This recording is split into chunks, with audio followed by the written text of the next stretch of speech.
The Bronx are 4-0 for the third time in 6 years as they return home for a homecoming battle against the Southwestern Heights Mustangs. The Mustangs come in 2-2 tonight. Tonight is homecoming, and it's the battle for the Golden Saddle, which the Bronx have won the last 7 years. Welcome to Lakin Bronx Sports YouTube. Bronx football is coming up.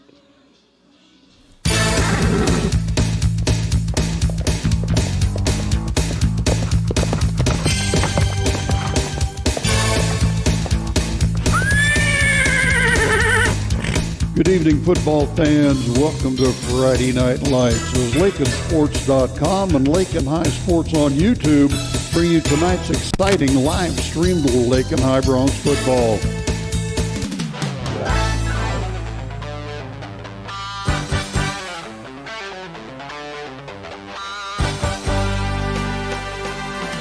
Fred and Sandy Hendricks of LakinSports.com are excited to once again bring you live Lakin Bronx High School football on YouTube, and thank you for joining the live webcast. The webcast of Lakin High Sports would not be possible without the generous support of these fantastic sponsors: the Kearney County Bank and the Garden City State Bank, the Agency of Lakin and Garden City, the Lakin Recreation Commission, Flashbacks Diner of Lakin, the Kearney County Community Development Ralph Goodnight, Shorty's Cafe of Lakin, Shelter Insurance Gwen Wechter, Pioneer Communications of Southwest Kansas, the Lakin Dairy and Lakin Hay Fred Ritzema, the Golden Plains Credit Union, the Lakin Pharmacy, Debach Metals, and Hendricks Welding. To the booth we now go with the award-winning owner of LakinSports.com and the voice of the Lakin Bronx, Mr. Brett Hendricks.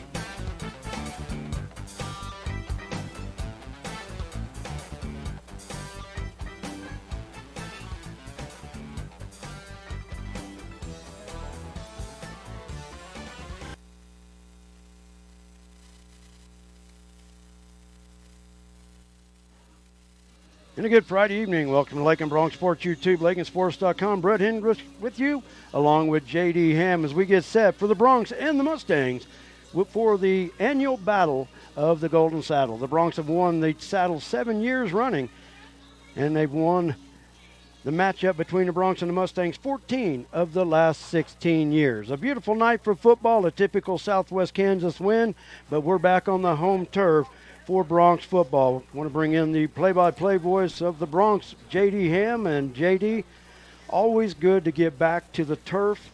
Going to be a great night for football. A lot of excitement. It's homecoming week. Tonight is the start of Lakin High School Alumni Weekend. There's a lot of great things going on. I'm expecting a packed house and expecting a good ball game. Yeah, I am too. Interesting ball game last week. We'll talk about that maybe a little bit later. Before we get going, your pregame brought to you by Flashbacks Diner. Flashback to the days of Bebop and Bobby Socks at Flashbacks Diner, Highway 50, Lakin. Fantastic burgers, Coney and Chicago hot dogs, Philly, steak, BLT, and chicken sandwiches, along with ice cream treats like the traditional banana split, sundaes, shakes, malts, and cones. Dine in or carry out. Flashback to the days of Bebop and Bobby Socks at the one and only fantastic Flashbacks Diner, Highway 50, Lakin. And good food it is at Flashbacks Diner. Time now for your Lakin Coach interview. That's brought to you by Gwen Wechter's Shelter Insurance Lakin. A lot of action on the street today, huh, Willie? Yep. Oh, check out the German V8. Good car. Auf Wiedersehen. Ooh, 64 dream car. At Shelter Insurance, we insure all your favorite rides. Oh, classic convertible. And have since 1946. Sweet pickup. Hiya, Muggsy. Yo. From Hot Wheels to hybrids, we've got you covered. Hey, mailman. Love those shoes. Hey, where you going? Shelter Insurance. We're your shield. We're your shelter. LakinSports.com. Brett Hendricks with you. Thanks for joining us for Bronx football tonight. The Bronx return home for homecoming as they get set to battle the Southwestern Heights Mustangs. Now we're joined by Bronx head coach Chris Bamberger. And Coach, last week was an interesting win to say the least. Gosh, you know, we talked about it before we came on, but I had never been a part of any game like that, and you know, most people that I talk to don't really have an experience like that. So if we could script it, I definitely wouldn't script it that way, but definitely we'll take one when we can get one. All you need is 2 points to win, and I guess the Bronx found out the hard way the other night. But, Yes, hey, a win's a win. But, after 500 yards of total offense the week before, man, the offense last week just found the going a lot tougher against the Cimarron team that was 0-3. But really, defensively, they didn't play 0-3. No, and we knew going into the game that, the record didn't really tell the whole story for Cimarron. They're a football team that is also young, and they played some very, very good teams in their first 3 games of the season. And then, on top of that, they come out in a scheme that we hadn't seen yet. In my 8 years here, we hadn't been defeated that way. And it was a good game plan against us, and it caught us by surprise, and we really struggled to fight our way out of it. Defensively, though, I think that was the strong part of the Bronx game. Defensively held the Blue Jays to 4 yards on the ground, but gave up 140 through the air, which could be a concern. But defensively, I thought the game plan for the Bronx, they defended the Blue Jays really, really well. Well, I think that was probably what I was most proud of as the game concluded was, the lack of offensive production was definitely super frustrating. But offensively, they kept playing ball. They kept playing to the football. They kept running hard. And, we did give up some yards here and there, but I felt like all in all, that quarterback could have been pretty scary at times, and he was. But they kind of bottled him up in most cases. And, we got backed up in some situations that they kept playing in and kept playing hard. And, that was probably what I was most proud of is they weren't losing their minds because of our offense. They just said, okay, well, let's just go play good defense. And so if we hadn't, it could have gotten really ugly. And even though they threw for 140 yards last week, I thought the defensive front seven still really harassed him and put him on the move a lot. A lot of the passes that he completed were underneath intermediate routes that they gained yards on, of course. But I really thought the Bronx really got after him. They didn't get to him a lot, but they did get after him and really made him earn it. Yeah, and that was something that he had shown on film. Like he definitely wanted to run around and then create some run lanes and pull the ball down. And so, our kids were, I felt like, pretty solid in trying to contain him and keep him definitely in their vision and understand he was trying to do a lot of things with the ball.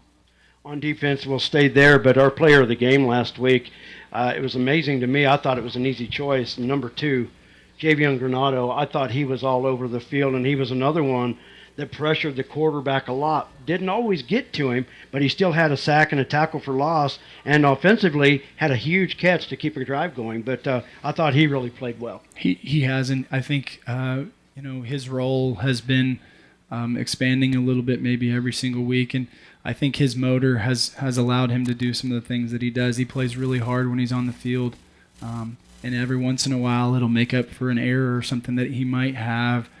Just plays really hard, and we're thankful that he's continued to do that.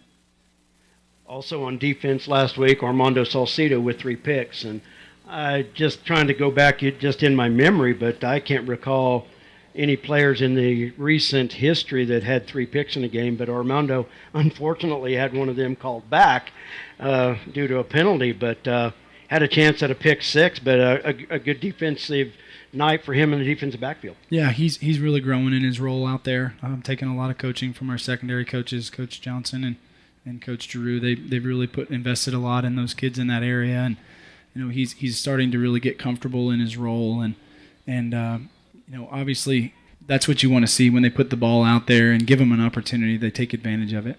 Your opponent tonight, the Southwestern Heights Mustangs, they come in 2-2 on the season, but between the two teams, very similar styles. I'm really looking for a game probably that's going to be played between the numbers. Yeah, if they did anything else, I guess I would be surprised. They're very much double tight eye, and they're going to run downhill at you, and they're going to make you stop it over and over and over and over. And if anybody was around last year, they did the same last year, and we struggled with it. They're a schedule offense very much so, and it's going to be really key to have good success on early downs, so that they maybe have to do something else other than run ISOs and stuff like that, because they want to do it, they like to do it, they really feed off of it, and they do a good job with it.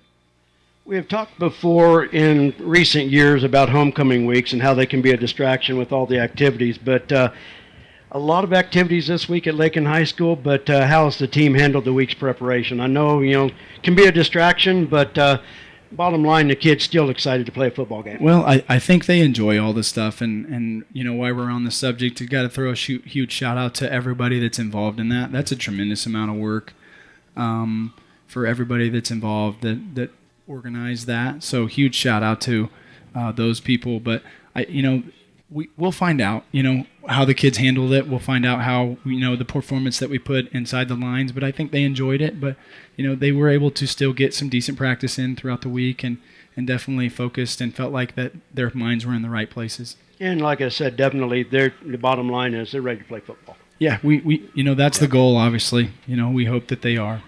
Well, the wind could be a factor tonight.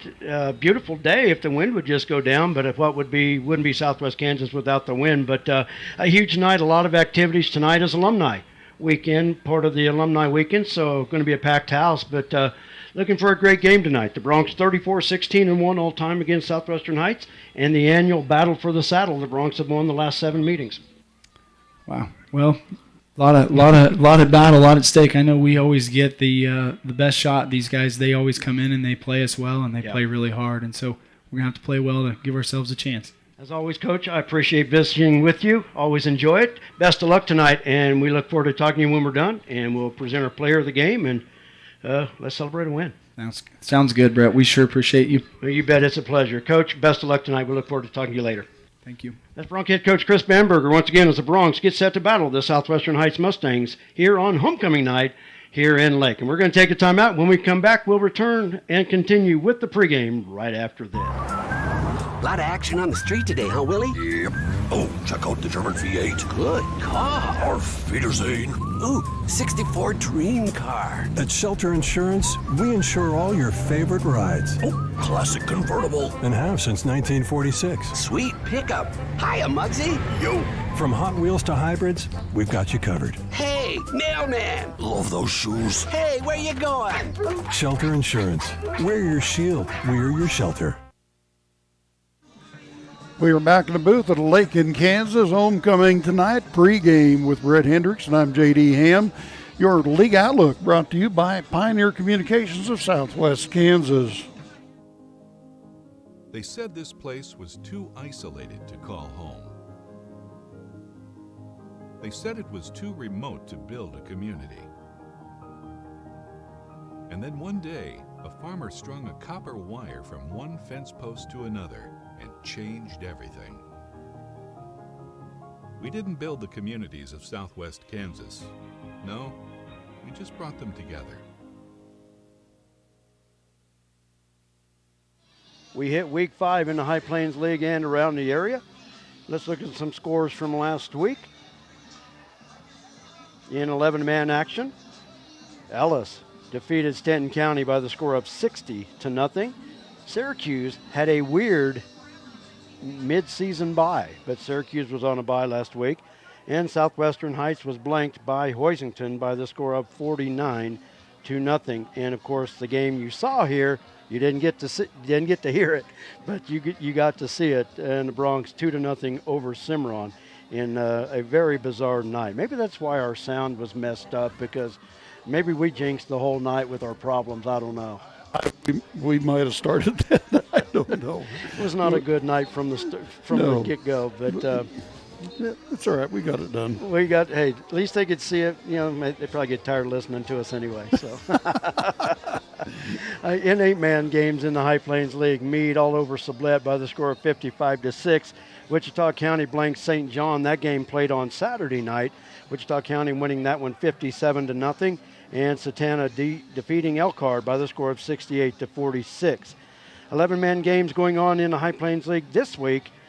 Stanton County 0-4. They are at 0-3 Syracuse. And Southwestern Heights, of course, our game tonight, they're 2-2, and the Bronx 4-0. In 8-man division in the High Plains League, Wichita County 4-0 on the season. They entertain Spearville. And at Sublette, it's the 2-2 Wildcats on the road to battle the 1-3 Sublette Larks. That's a High Plains League outlook brought to you by Pioneer Communications of Southwest Kansas. They said this place was too isolated to call home. They said it was too remote to build a community. And then one day, a farmer strung a copper wire from one fence post to another and changed everything. We didn't build the communities of Southwest Kansas. No, we just brought them together. And a big thanks to Pioneer Communications and all of our sponsors. Time now for This Week at Lakin High School, brought to you by the always present, always boosting the Stampede. We thank them very much for everything they do for Lakin High School, the community, everything. And the Stampede tonight bought out the admission. Tonight is the opening week, the opening night for Alumni Weekend here at Lakin High School. A lot of activities, and of course it's homecoming as well. But the Stampede bought it out tonight. Free admission for everybody. And I do want to mention Pioneer Communications, one of our many great sponsors. They funded the free tailgate feed they're having. Oh, okay. That's they got good. a catered barbecue truck back behind the press box here, free with Pioneer Communications. So those of you that might be listening or watching at home, come to Lakin. It's free. Come on down. Come watch it. The kids would love to see the stands packed tonight. But, yeah, the Stampede buying out the admission tonight. So thank them for all they do for Lakin High School, not only sports but activities. Absolutely. Busy week at Lakin High School this past week. Volleyball at Lakin last Saturday. Lady Bronx went 4-1 on the day, defeating Ulysses, Dodge City, Cimarron, and Hugoton, and they lost to Holcomb. Lady Bronx are 17-2 on the season. Monday night, the JV football team defeated Cimarron right here on the turf. Tuesday night, the Lady Bronx volleyball team continued their winning ways. Went to Elkhart for a High Plains League quadrangular, defeating Elkhart, Stanton County, and Sublette, and currently 20-2 on the year. Girls golf on Tuesday night was at Syracuse. Allie Mead, congratulations, took first place medalist at Syracuse. Aeneas Gonzalez finished 11th. Maya Brown shot a personal best. I didn't get her 18-0 score, but Maya Brown with a personal best at Syracuse. Yesterday, cross country traveled to Canyon City, Colorado for the Royal Gorge cross country run and finished rather well. A big meet, huge meet. The boys finished 10th. The girls finished in 9th place. But what was interesting about that race is they ran the cross-country race around Royal Gorge Park, and they crossed the bridge. Oh, wow. And on the south side of the bridge was the finish line. I saw some pictures. It is so cool seeing the kids come up the bridge at the finish line. What a neat experience. I was horrified walking across that thing, let alone run across it. Wow. Oh, I'll tell you what. That's cool. Yeah, I think if it was me, I'd have stopped at the north side and say, forget it, I quit.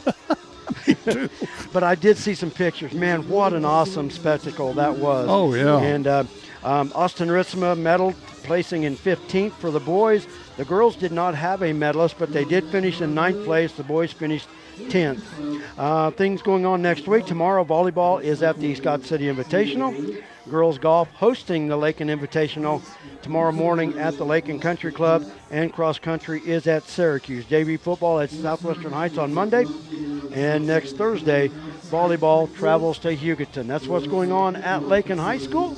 I want to thank once again the Stampede for the buyout of the admission tonight here at the football game. When we come back, the starting lineups brought to you by Lakin Hay and Lakin Dairy. Fred Ripsema established the Lakin Dairy in 1997 and is now a leading producer of high-quality milk for human consumption. The Lakin Dairy is proud to be a big part of the Kearney County economy and community. With fantastic, dedicated, and hard-working employees, the Lakin Dairy prospers in the heart of, as Fred calls it, the Midwest Feed Shed. Always supporting the Lakin High School students, the Lakin Dairy, a verified premium operation, is honored to call Kearney County home at lakindairy.com on the internet.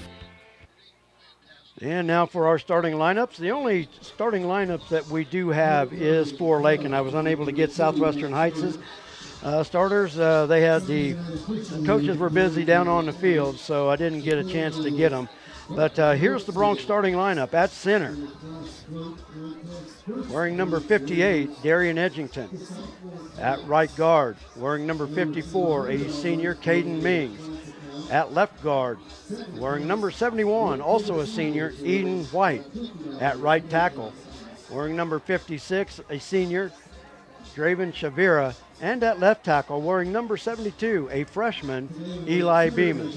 The wideouts for the Bronx, wearing number 9, a sophomore, Drew Patterson, and wearing number 20, a sophomore as well, Adric Gomez Escabel.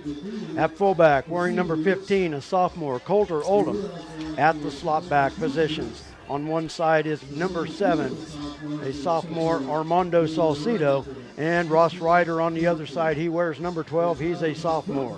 At quarterback for the Bronx, wearing number 3, a junior, Maddox Beltran. The coaches, Chris Bamberger, Chris Pollard, Travis Johnson, Wyatt Giroux, and Bryce Simon.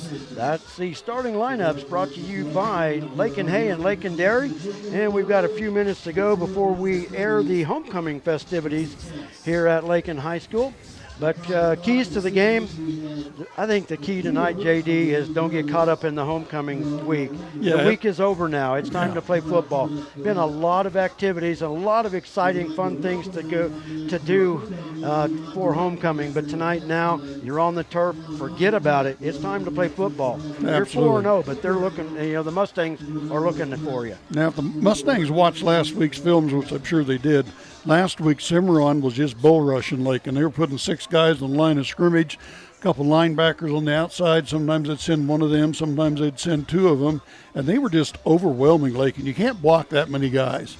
So we'll see what happens tonight. I thought it was very interesting what Cimarron came out and decided to do against that offensive line of Lakin. Lakin needs to come out strong tonight. You want to get a jump on your opponent, put them in a hole early. Right. Lakin, if they win the toss, they usually defer.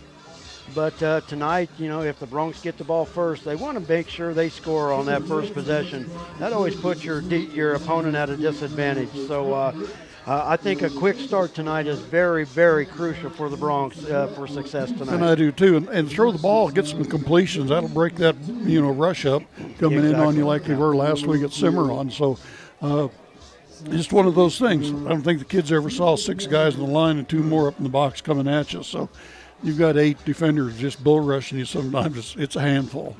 Definitely is. Your starting lineups, keys to the game, brought to you by Lakin Hay and Lakin Dairy. Thanks to Fred Ritzma.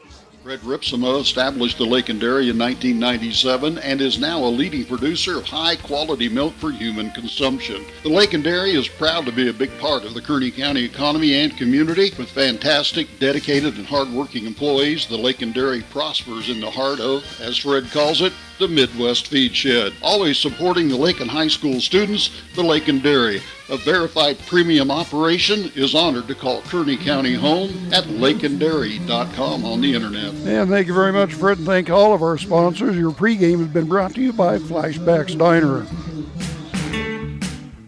Flashback to the days of Bebop and Bobby Socks at Flashbacks Diner, Highway 50, Lakin. Fantastic burgers, Coney and Chicago hot dogs, Philly, steak, BLT, and chicken sandwiches, along with ice cream treats like the traditional banana split, sundaes, shakes, malts, and cones. Dine in or carry out. Flashback to the days of Bebop and Bobby Socks at the one and only fantastic Flashbacks Diner, Highway 50, Lakin. And thank you very much, Flashbacks Diner. We appreciate it very, very much. Good food there, too, by the way. Oh, excellent. Okay, we're through everything. We're ready for homecoming festivities. We're ready for homecoming. They're supposed to do the King and Queen festivities at 7:45. Once again, our cameraman tonight is Gage DeHone. And I'll tell you what, Gage has done an excellent job for us all year long. And he's supposed to be upstairs, and he will film the homecoming ceremonies for us. If by chance he doesn't make it up there, then I'll buzz up there and do it. Right. I don't think the camera's on up there yet. I think that's a picture. It's froze or whatever. But anyway. No, I don't think we're froze. We just, yeah, you are froze. We are froze. Hold on. So we'll figure that out Hey, here you know what? quick. I think I can fix that right away. Yeah, that's pretty easy fix. Yeah. So anyway, last week we lost our sound, and the problem was a piece of equipment we use. We call it a sound card. For all I know any better way to put it. It's called the sound card, and it did not work. Hey, we have live video now. There we got it going. There wasn't nothing going on in the pregame but it anyway. It did not work last week at all. We finally narrowed it down toward the end of the first half that it was the sound card. Now, we're not ABC. We don't have a truckload of engineers and switchers and people doing things. We're sitting here with a mixing board, a couple of headsets, and a couple of computers, plus a cameraman upstairs. So we're the producers, the directors, the on-air guys. We do it all, and sometimes these computers just don't want to work. The old saying that I'll keep it clean, crap happens. Yeah. You know what, though? I have a spare sound card in my bag. I have a spare video card in my bag. We have a spare headset in the bag. We've got video cables in the bag. We've got connections to the camera. We got everything. If something happens again. And you know what? It'll be something that I don't have. Yeah, it always is. So that's what happened last week. You know, don't be upset at us when those things kind of happen, because we're just Homer Jethro up here, couple country boys doing a football production. So anyway, yeah, that's what we do. We're just trying. up here with 2 PCs and a camera. We're trying. That's We're all trying. we do. Yep. But I'll tell you what, last week was about as close as I came to throwing the equipment over the edge and just walking home. I about left and walked home. It was not, Even people so- said they didn't get to hear us. It's a good thing they didn't hear me. Oh, you didn't want to hear what was going on up here. I was not very happy. And then once we finally decided, hey, we just give it up, we can't do it, it was a good night. Yeah. It was kind good. of nice to just sit and watch football, but hey, that's not our job. Well, I could sit there and scream at their PA announcer. Oh, yeah. Yeah, that was fun. That was full time for you. Boy, that was the worst. Well, never mind. Okay. Anyway, so we getting ready for homecoming here? I can't see. Yeah, we are. The kids are starting to move out there. I'm going to go ahead and do this. Do you have the mic next door? No, I don't. No, I don't. And I'm going to, with my new FM transmitter, I can take my headset up and I can hear what's going on upstairs. So let me go grab the camera. JD, I'll let you have this. Okay. And we'll get ready for homecoming. It's in 3 minutes. They'll start the festivities. Okay, good enough. So we want to welcome you here tonight. Homecoming, a big deal for kids. It's a big, big deal for kids. A lot of alumni come back and have get-togethers, things like that. It's always that one fun night that's really fun, or fun week for the kids at Lakin High School and other high schools for homecoming. So we want to join the festivities with them and watch them. Say something here real quick. I watched K-State and Oklahoma play last week, and Hadley Panzer started to guard for K-State, former Lakin Bronc. Did an outstanding job. I was sitting there watching him all day, and Hadley did a really, really good job. So Lakin be proud. You raised a good one and taught a good football player. Sophomore, redshirt sophomore, starting at K-State at guard. So, you know, you got to be proud. A good kid, and we're really happy for him. So I thought I'd throw that little plug in for Hadley.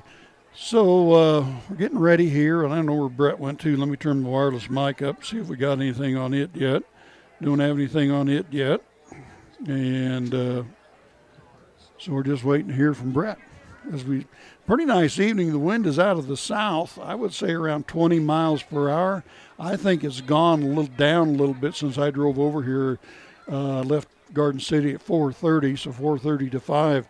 It was really gusting out on the highway, but I think it's calmed down enough. It's not going to affect the game a whole lot, maybe a little bit on the passing game, but I think if sun goes down, if the wind goes down with the sun, we'll be in pretty good shape here tonight.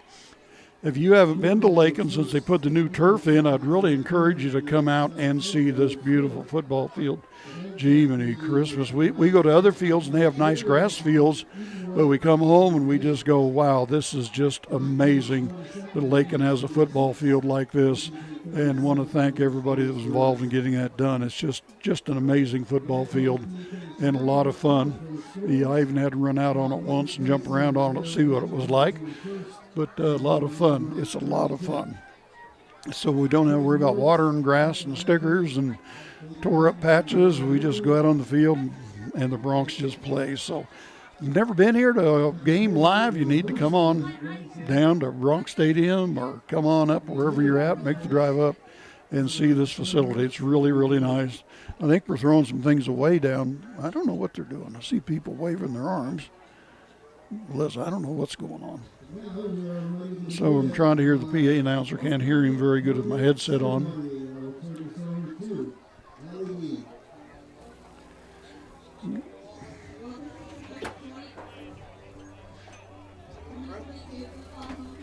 Don't have it.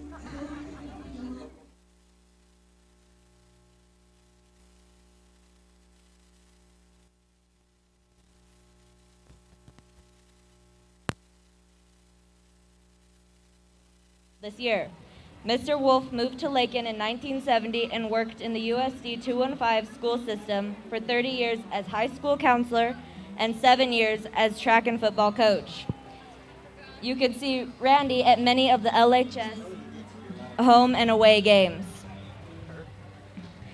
The theme for homecoming this year is Buck the Mustangs. In the class float contest, first place went to sophomores. They received a $100 towards their class account. Second place was to the seniors, who received $50 towards their class account. There was a get-to-know-you staff trivia contest today, and seniors walked away with the win.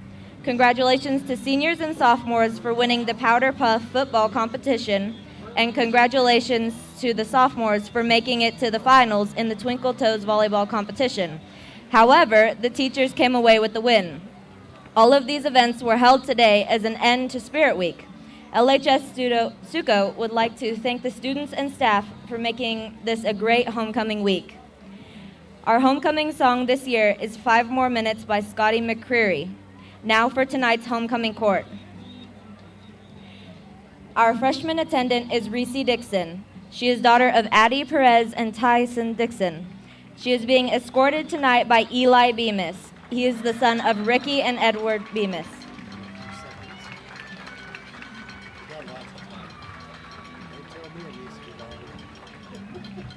I'll yell more.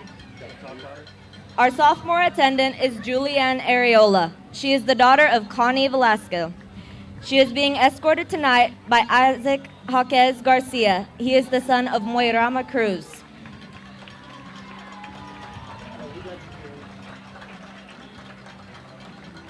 Our junior attendant is Cadence Brown. She is the daughter of Eric Brown and Sophia McWilliams. She is being escorted by Andre Enriquez. He is the son of Diego and Claudia Enriquez.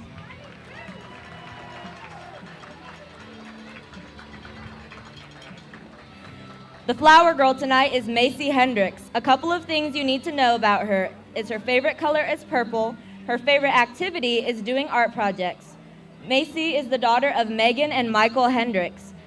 The crown bearers are Tipton Weiler Alleman and Theo White. Some things to know about Tipton are his favorite color is tan, and his favorite thing to do is play with his friends. Tipton is the son of Tish and Cole Alleman. A couple of things you need to know about Theo is his favorite color is orange, and his favorite activity is farming with his dad. Theo is the son of Tara White and Adam White. Our first queen candidate is Anais Gonzalez. She is the daughter of Florentino and Araceli Gonzalez. She is being escorted tonight by Elvin Moreno. He is the son of Juan and Leticia Moreno.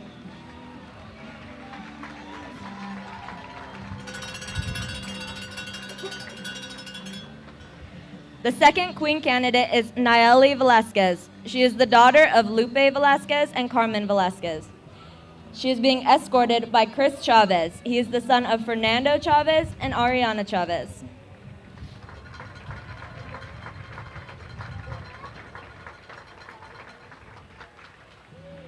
Our third queen candidate is Sarah Wright. She is the daughter of Eric and Jennifer Wright. She is being escorted by Draven Shavira. He is the son of Rayanne Richter and Jeremy Vijo.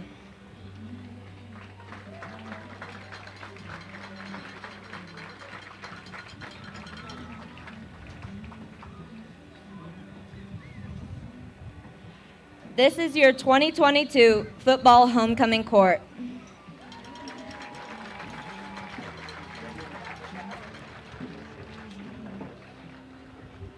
And now the moment you have all been waiting for. The 2022 Fall Homecoming King and Queen are Draven Shavira and Sarah Wright.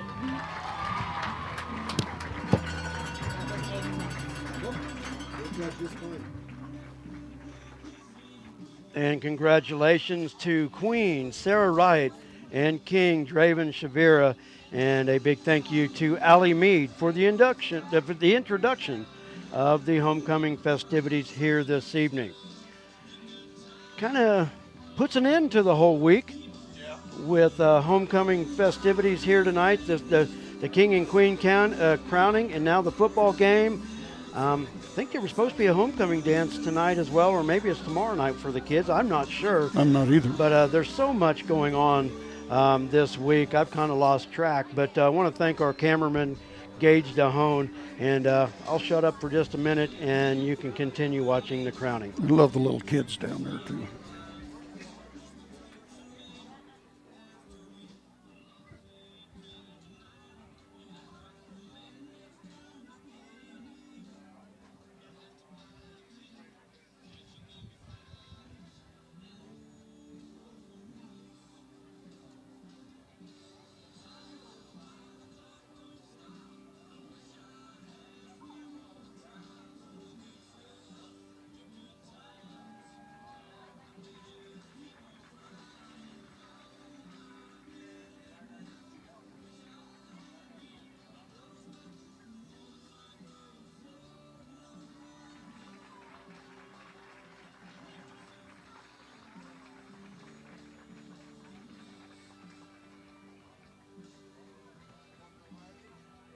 And once again to Queen, Sarah Wright, and King, Draven Shavira.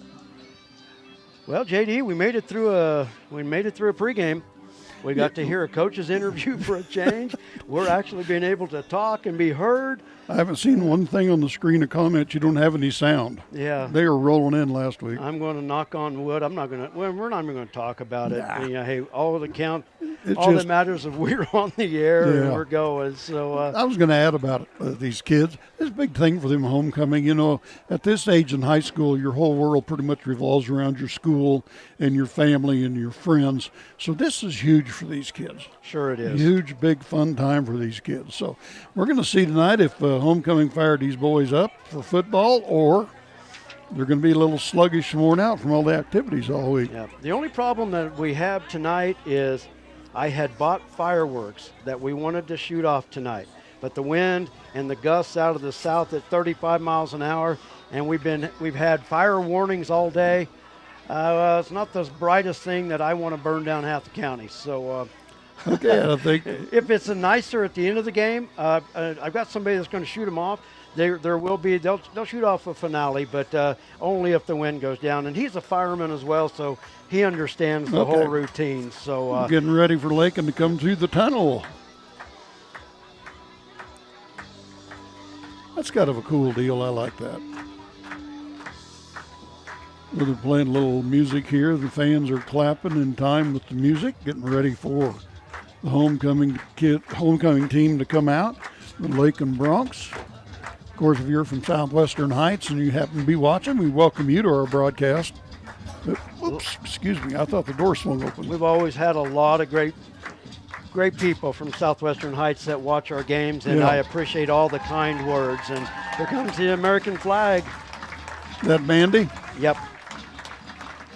Mandy, Megan, and Darcy. Okay. And here come the Bronx.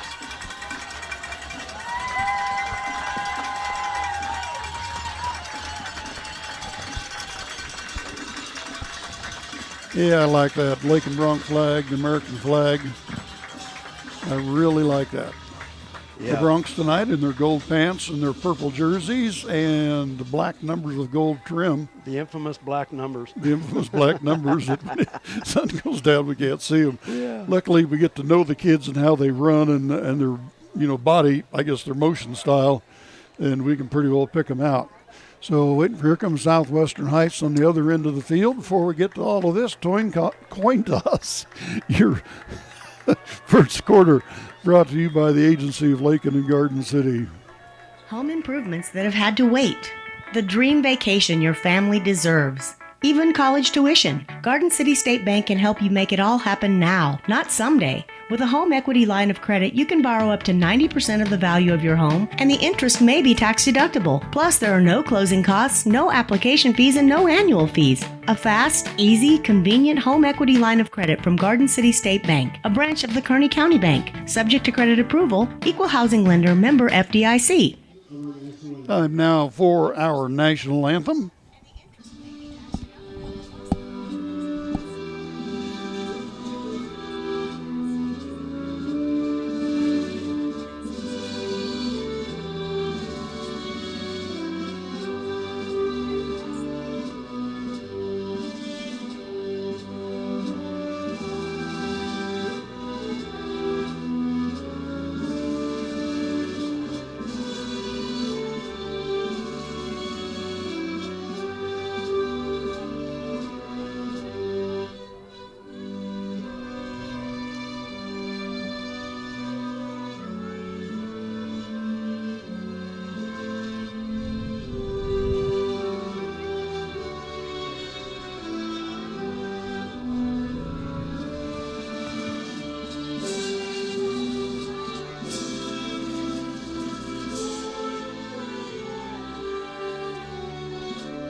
And everything with the pregame is going well here at Lakin High School. Let's hope the game goes as smooth as all the pregame festivities. I'll tell you what, I was impressed with the horses coming out with the flags, and just after they got to the end, the Bronx ran out with the flags. What a great night. This was excellent. I just wish the wind would have been down and there would have been some fireworks to go off with it. But we'll keep our fingers crossed. Maybe the wind will go down and we'll still get to see some fireworks. But, Maddie Michaelis, those other two that are with her, they ran out on the football field with the American flag and the Bronx flag, and I think the Kansas flag before the game. Yep. There were the introductions here, and that was pretty cool. They all mount a horse, set a horse pretty good. Mandy Michaelis, Megan Hendricks, and Darcy Calkins on horseback bringing the flags in tonight, and that is always so cool. And, I'll tell you what, here at Lakin High School, we try to make, game night more of a night out and involve the community more. Yeah, it's more than just a football game. It's right. a night out, it's entertainment, and it's a community lot of fun. Get together. Yep. It's camaraderie. I'll tell you what, crowd is still filtering in here, and there's a lot of people in the stands. Like I said, tonight is the opening for Alumni Weekend. Alumni Weekend has always been in the past, historically, in Memorial Day weekend, and they moved it this year, put it at homecoming, and a lot of great things going on. Captains are at the center of the field. The 4 Bronx linemen seniors are the captains tonight. Oh, I was going to add something. I looked at the game from last week on my computer, and I thought that picture's not very good. So I kicked it up on my big screen TV, and it was like, wow. So if you're not getting a great picture off your device, it's usually your device, not us. So if you can, kick it up on a TV and, do that, stream it to your TV. It really looks great. I mean, it looked marvelous. Lakin has won the toss, and they will defer to the second half. So they will kick. Southwestern Heights will get the ball first as we start homecoming. The Bronx and the Mustangs, the battle for the Golden Saddle. The Bronx have won the last 7 meetings against the Mustangs, and they've won 14 out of the last 16 meetings against Southwestern Heights. Wind maybe dying down a little bit. I think it is. And you know what? Well, if we would open the door, we would know. Because pregame, it was howling through here. Don't do it because it's going to blow your board here again. So I'm tired of catching it. Anyway, so we're excited. It's going to be interesting to see how the Bronx react tonight after the tough game last week. I think it's going to motivate them, to tell you the truth. Well, it should motivate them. I don't know that it's really that big of a thing to, how you react. I mean, you have to move from one week to the next. Sure in you football. do. The good thing about it, they can feel good about a win. Now, if they had lost 2-0, I think there's a few tails tucked probably. Right. But you win a 2-0 game, the defense, you got to feel proud and you got to feel happy that you got the win. But you know what? I think tonight, all of the festivities, all the fun they've had this week, it all ends right here. The first pad that pops, it ends, and it's time for football. Armando Salcido going to kick it off. His nickname's Lightning, so we'll see if Lightning's going to strike tonight like it has quite a few times this year. Julius Trejo back to receive for Southwestern Heights, standing just inside the 5-yard line. Kick high, drops in about the 20. Brings it out 25 to 30, and, man, he ran into some hard tackling right there.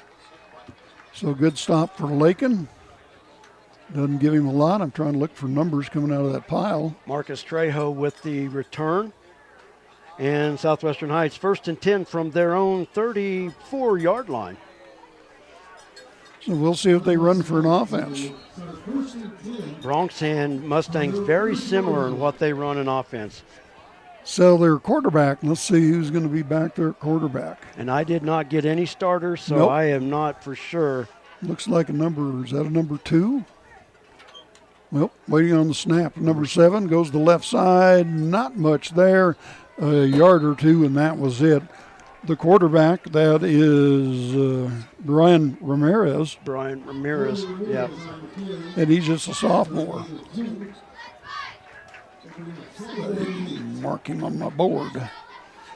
So gain of short 2 on that. Be second down now And 8 to go. Ball at the 36-yard line, their own 36 on the left hash mark. It's a short gain of 2, 2nd down and 8. They got a full house backfield now. In the shotgun, man in motion coming across the flanker. Snap. Handoff straight ahead up the middle, and Lakin didn't bite on that. Picked up another 2 or 3. Going to be pretty close to 3rd and 5 now. Let's see where they spot that ball. Coming out the bottom of the pile, Colder Oldham. And looking for the other number, that was Maddox Beltran from his safety position. Colder's done a really good job this year, defense and running the ball. So it's 3rd down and 5, ball at the 39-yard line of Southwestern Heights. Of course, they're in the white jersey, black pants, and the red helmets. Under center this time, in an I formation, snap, hand it to the I back. Into the pile he goes and gets stopped. So we'll see if they consider themselves in 4-down territory here or they'll punt it away. So ball at the 41, it's going to be 3rd and about. 3rd and about, and maybe 3. 2, close to 3. Ross Ryder in on the stop for the Bronx that time. So I guess they're going to go for it. 4th and about 3. Interesting. Watch the tailback. They might pitch it to him, let him punt. Nope, they're going to give it to him right up the gut, and he's not going to get it. No. He squirted through, and I thought the ball may have come loose, but the Bronx are going to hold on defense. Great field position for the Bronx to start their first drive of the night. So, I don't know about that. I'm not second-guessing their coach, but I think I would have punted that away. That's a very interesting spot to give it to your opponent right off the bat. Right, I don't here like in this first quarter. Right, I don't like to second-guess the coach whatsoever, but you know, with the wind to your back, you could have got a pretty good punt out of that. Well, the wind's not really at their back, at the side a little bit to their back. So here comes Lakin up over the wall. Once again in their double wing formation, wide out to the left, wide out to the right.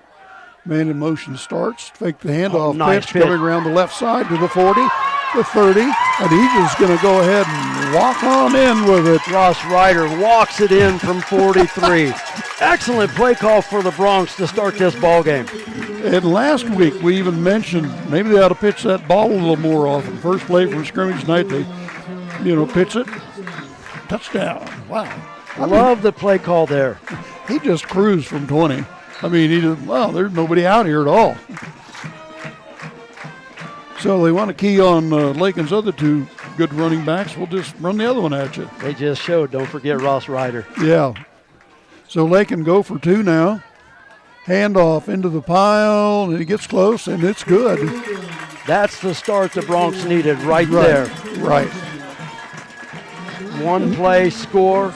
You held your opponent on defense. You scored on the first play. Can't get off to a better homecoming start than that right there. That's one of those times I wish we were fancy and had instant replay, because that was about as good an option football as you could run. Great pitch. You know what? I thought it was going Coulter up the middle. I really did. And nobody out there. Perfect pitch. Just cruised on into the end zone. And Southwestern Heights going, wow, what happened there? Of course, you got Coulter. They're keying on him. They're also keying on Salcedo. So you want to do that? We've got a good quarterback, another running back. We'll just let them go at it.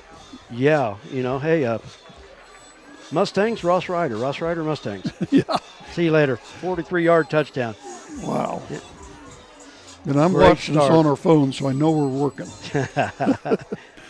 So here comes Lakin up to kick it off. Salcedo will kick it off again, the sophomore. As I said, they call him Lightning. Great way to welcome the alumni to homecoming night tonight. Yeah, what a great lot way of to alumni, and they had a lot of shirts made. Class of whatever on the back of their shirts, and Salcedo, a little pooch kick off the right, fair catch. Smart play by Southwestern Heights there. That was a good play by Cooper Skripsic with the fair catch. Yeah.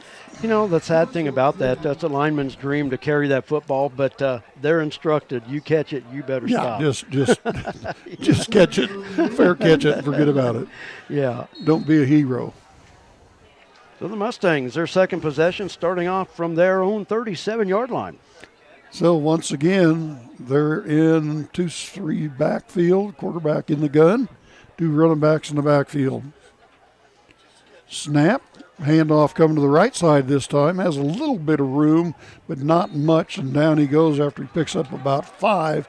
And I think was that a 12? Number 5, that was Rodrigo Sanchez. Okay, Rodrigo Sanchez with the carry. Gain of about 5 yards on the play brings up 2nd down and 5 for the Mustangs. Back over center in the I formation. You don't see a lot of I anymore. Tight end off to the left. No, right, excuse me. Slot back 2. They're going to actually have 2 tight ends. Pitch back to the backfield on his feet, covering up the ball, and gets out about a yard short, yard and a half short. Going to be just across the 45-yard line. Maddox Beltran in on the stop. That looked like Draven Shavira as well. Going to stop him and make it 3rd down and 1. Sorry, I had 2nd and 15 up there. Okay, 3rd down and 1. 3rd and 1 for the now. Mustangs. Yeah, they went for 4 downs last time. They're in 4 down territory again. So here they come. Fullback. And I'll tell you what. Did he make it? Yeah, the far official's going to have him across the line to gain. So just did get across. And it's a 1st down for the Mustangs. On the carry was Aiden Puentes. My wife Karen just texted, said video and sound is great. Whew, that feels good to hear Well, that. we know the sound's good. We always sound good, Yeah. right? No. Good thing you don't have a camera on us in the booth. It'd be a Yeah. kind of ugly deal. Yeah, On thank the you, Karen. snap, 1st down, looking for the corner. Or somebody gets a hand on him, runs him out of bounds. And that was Brian Ramirez again. And he's a sophomore.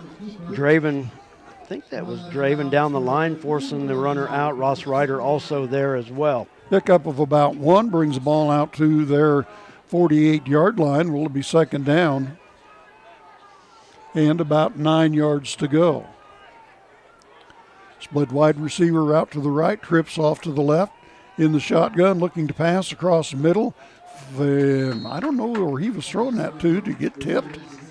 I didn't even see a receiver in there. I just saw a lot of gold and purple. Pass was intended, I believe, for Damian Mercado. He was running the short crossing route across the middle of the field, but it threw it behind him. Yeah. And one thing about it, Southwestern Heights right now, they are driving into the sun, and that sun with the shadows, it is right in their face. It's tough. Sun's getting a little bit behind the clouds, but you can still see the streaks coming across the field. On the snap, and nowhere to go once again. That was Brian Ramirez. Ramirez on the carry, brought down by Maddox Beltran. And I'll tell you what, Beltran from his safety position read that perfectly, met him at the end, and actually held him for no gain.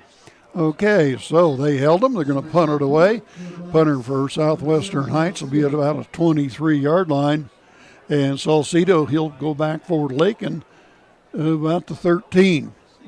Oh, almost blocked. Nice high spiral punt. Perfect. Ups, grab it. Look for somewhere to run. He's got the corner. Lightning's got the corner, and he's room. just going to go ahead and take it on out. Yeah. He had about 5 white shirts in front of him. I'll tell you what, he catches that on the fly. Yeah. He might have been gone. He had an opening, but when you bobble it that much, that's just going to throw all the timing off. But And that might have been he saw that and took his eye off the ball just a second. decided to run before he caught it. But hey, you know what? He's got the Bronx in good field position at their 41. Everybody's done that that's ever been a receiver or a punt receiver. Or you run before you get the ball in your hand. I've never done it. Yeah, I have. I was never a receiver. I was a wide receiver, but never a punt returner. I'll tell you a story about me being tight end sometime when I caught a pass. It was ugly. Waiting for the step. Handoff straight up the middle. I believe that's Colder Oldham. Colder Oldham straight up the gut, going to get out to just across the 45-yard line. In on the stop for Southwestern Heights. I see a number 5 there, Rodrigo Sanchez. So picks Second up down is 4. about 6. Second down and 6. Ball over on the left hash mark now. And the Lakin line doing a good job tonight, getting off the line. I hear something feeding back. Are we feeding back? Here. I bet that's your phone. No. I could hear some play-by-play. Is it your Oh, phone? maybe it's my phone. Okay. Maybe I can mute it. There, I muted it. I can hear a buzz, but Yeah, I could just hear voices, and I can. That buzz, I don't know where that's coming from. Yeah. Salcido run down, trying to get around the edge, but the Mustangs doing a great job on that right side of the Bronx offensive line to corral him. He's going to lose 2 yards, and it's going to be 3rd down and 8 for the Bronx after a one-play drive, their last possession. They got Backs some work to do here on 3rd down. Backs them up, 3rd down and 8. In the gun, setting back, throw out across the middle, 1st down for Lakin, still on his feet. Ball comes loose, picked up by Lakin at the 45, and down he goes, but great play on picking up that ball. Javian Granado with the catch, fumbled it, but right there was Drew Patterson to advance the football. But the Bronx had the 1st down no matter what, so they're now in a Southwestern Heights territory at the 44-yard line. Yep, somebody got a helmet on that ball, just popped it out there, and thank goodness Drew Patterson, sophomore, little guy, 5'3", 101 pounds, but he picked it up and made a couple more yards out of it. So it's ball now at the 44-yard line of Southwestern Heights, and they do a little hard count on them, and they jump. So dead ball offsides on Southwestern Heights, going to bring up 1st down and 5. I was talking earlier, with Southwestern Heights fans, we have a lot of great people that are able to watch us, and right. I've always had some great emails, very polite emails, and Matt Skripsik, the AD at Southwestern Heights, I've gotten to know him really well over the years. Good guy. And I love going to Southwestern Heights as much as I love doing Lakin games, but I want to thank everybody for their kind words over the years. Lakin with the ball, snap, handoff straight ahead, and squirts off to the left, looking for the corner. Colder Oldham, and gets down to about the 6. It's going to be actually down to the 12-yard line. Is that where he's at? I said 6. Coulter just needed that one block out in front of him, and he scores, but great job by Oldham. He's a good hard runner. You're not going to arm tackle him and take him down. The only way you tackle him is you square up to him and take him down. If you can square up to him and take him down. Yeah, if you really want to take that chance. But 1st and 10 for the Bronx at the 12-yard line. Waiting on the snap. Beltran with the ball, hands off straight ahead. Oldham once again. See, that's Oldham got to be. Going to be down to the 8-yard line. Going to pick up 4 yards. 2nd and goal. Actually, they can still get a 1st down. Oh, yes, they can. 2nd down and a long 5. We'll call it 6. This fly doesn't get out here. I'm going to take a shotgun and shoot it. Wow, this thing's just trying to eat me alive. Here comes Lakin over the ball. Max Beltran with the ball, handoff straight ahead, nowhere to go. A good tackle in there for Southwestern Heights, and on that stop for Southwestern Heights, Sebastian Perez. Yeah. He did exactly what you want to do when you tackle a running back. A running back cannot run without his legs, and he just grabbed him around the shins and brought him down. So put him out of business. Great textbook tackle that time. 3rd down and 5, made about a yard, I think, on that. So here we go. Let's see what they can do on 3rd down. Split a wide receiver out to the right, one to the left. Only back in the backfield is Oldham. Man starts in motion. Pitch left side, and let's see, did he get in? He hit the marker. Nope. He's going to be short of the marker. We'll wait and see if he gets the 1st down, but it looks like he's going to be forced out at the 3, but that's Ross Ryder once again. But I love that option play right now. That was the same play they ran a little bit ago. Yep. So it's going to be 4th down and a yard.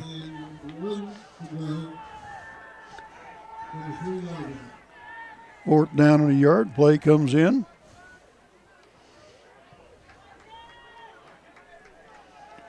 Waiting on the snap.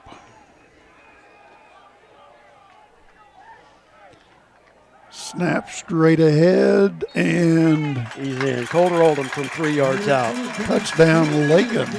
So 3:41 left in the first. It is now Lakin 14 and Southwestern Heights 0. Lakin came to play tonight.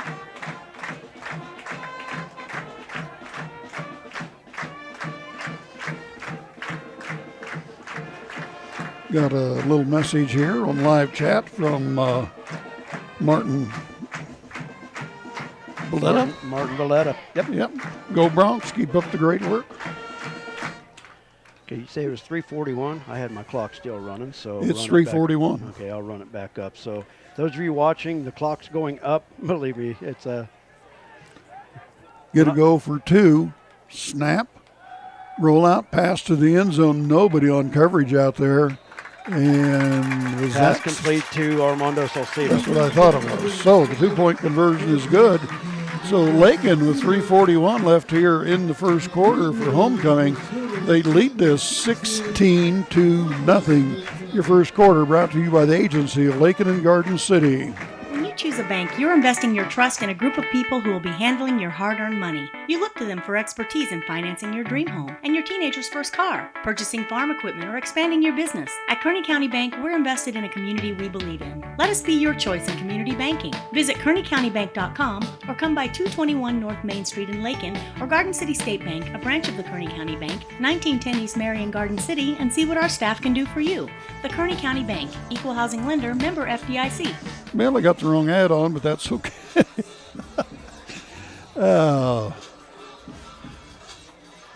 Keeps me honest that way. These ads are stacked right on top of each other, beside each other, and I just looked and clicked the wrong one. That's all right. That's all right. Who'd you play? I played the bank. Oh, okay. Okay, yeah. Oh, well.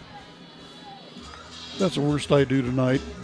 Compared to last week, that's the worst. You know what? If that's the worst that we've ever done, and believe me, it's not. No, it's not. Trust me.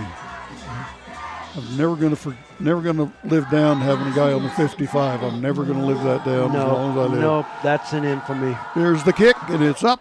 And nice kick, end over end. Drops in about the 8. And picked up by Southwestern Heights at the 10. And comes out and gets wrapped up and slammed to the ground. Trying to pick the number up with that guy getting off the ground. That was Julius Trejo. Okay. So Lakin now back on defense after scoring again here in the first quarter. So far, Southwestern Heights has made a few yards, but not much. So it's 1st and 10 for them. The ball will be on the 14, their own 14-yard line. Yep, Bronx defense has done a great job here in this first quarter, and that kick there by Armando Salcido did a great job to at least get the ball on the ground and make Southwestern Heights think about having to field it. Yeah, and had a little, he didn't know what to do when that came down. Looked to me like on the snap, handoff going to the left side, and he's caught and thrown down. Steer wrestled, if you will, but he didn't have his head. He just had the horns. Draven Shavira on the stop for the Bronx, and Draven already having a big first quarter. He's been on a number of plays already. He just grabbed him and threw him down. Wrapped him around the shoulder pads, and down he went. No gain on the play, 2nd down and 10, but as soon as Damian Ratzlaff got that football, I thought, okay, he might get the corner there, but Draven from that right end spot just worked him right down the line. In the eye, defense shifts over, snap into the pile, nothing there. Oh, looked like the ball was on the ground. Lakin was acting like the ball was loose, but I don't think so. We'll wait and see. They were jumping for sure on the pile. Oh, they stopped the clock, so let's, okay, Southwestern Heights with a player that's hurt. Yep. And that's Rodrigo Sanchez down. But don't like to see that. We just hope it's a cramp. Yeah, no, not at all. And Lakin does have a trainer on site tonight, too. So well, that's good. She's already out there to check the player, but no, you never want to see this. Who's the trainer associated with? Do you know? I think it's from St. Catherine Hospital, I believe, but I don't know for a fact. Back in the day, Dr. Bachman sent out crews to a lot of the high school games. Yeah. So he's getting up. He's up on his hands and knees now anyway, but good. He's up on his feet. That's a good sign, and he's trying to walk it off. That was an ugly play last night when the Dolphins quarterback got whipped down and hit, and that was and bad. I think he aggravated the injury that he had last week because it really didn't look. I've seen a lot more severe hits than that. I have too. But I think he hit just right that he aggravated that back and neck injury that he had last week. Well, I think earlier in that game he got kind of whapped too, didn't he? I think he got hit earlier in that game. Yeah. So, I was like you. I looked at him go down, and, it was kind of a hard hit, but nothing out of the ordinary. Yeah. His head didn't whip down, like you see so many times. No, it really wasn't. But, good thing for him. He was released, and he flew home with the team last night. So. Yeah, he's doing the hand things, and the hands are cramping up. It's bad. So here we go. 3rd down and 10 for Southwestern Heights, the Mustangs. On the snap, handoff left side into the pile, still on his feet, got the first down, And he's still on going. the run with some change. Nice hard run down the left sideline he goes, headed for the goal down to the 24-yard line, and that was really just a good, tough run. Marcus Trejo earned every yard of that. He broke 4 Bronc tackles to get down there, and the only speed of Armando Salcedo saved a touchdown there. And I thought they had him dead to rights at the line of scrimmage, and I thought the linebackers had him. And what he did, he just kept his head down, keep those legs churning, and just powered his way through there. And the play must have been out of bounds, so the clock continues to stay at 2:25. Well, that was quite a run. It was a good hard run. He made that on his own.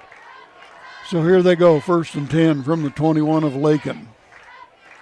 Timeout, We got a Southwestern timeout Heights. on the field, Southwestern Heights, so they want to talk about it. You know, that's just hard running. That's just hard running and desire when a kid can make a play like that happen.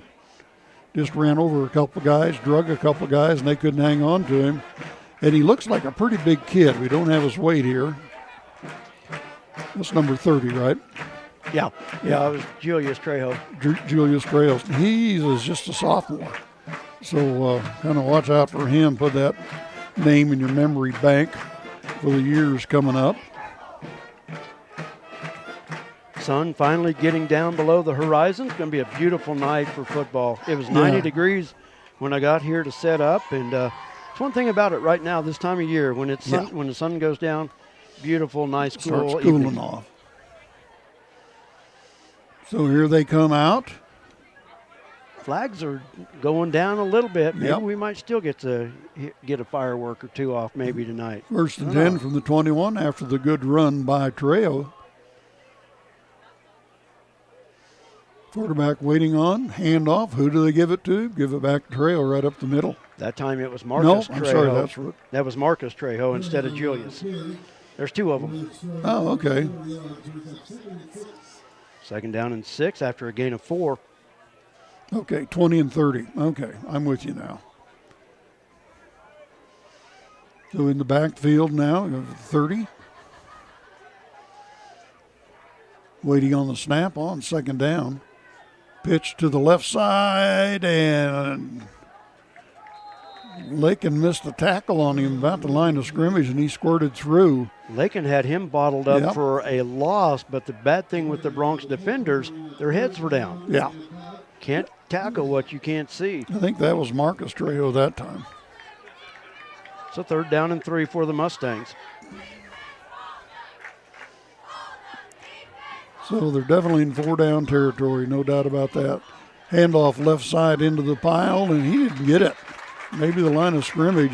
Once again, that swarming defense of Lakin got him put down this time. Marcus on the carry, Colter Oldham on the stop along with Maddox Beltran again. Might have One of lost the a 2 little bit. numbers that I saw, and did lose just a little bit.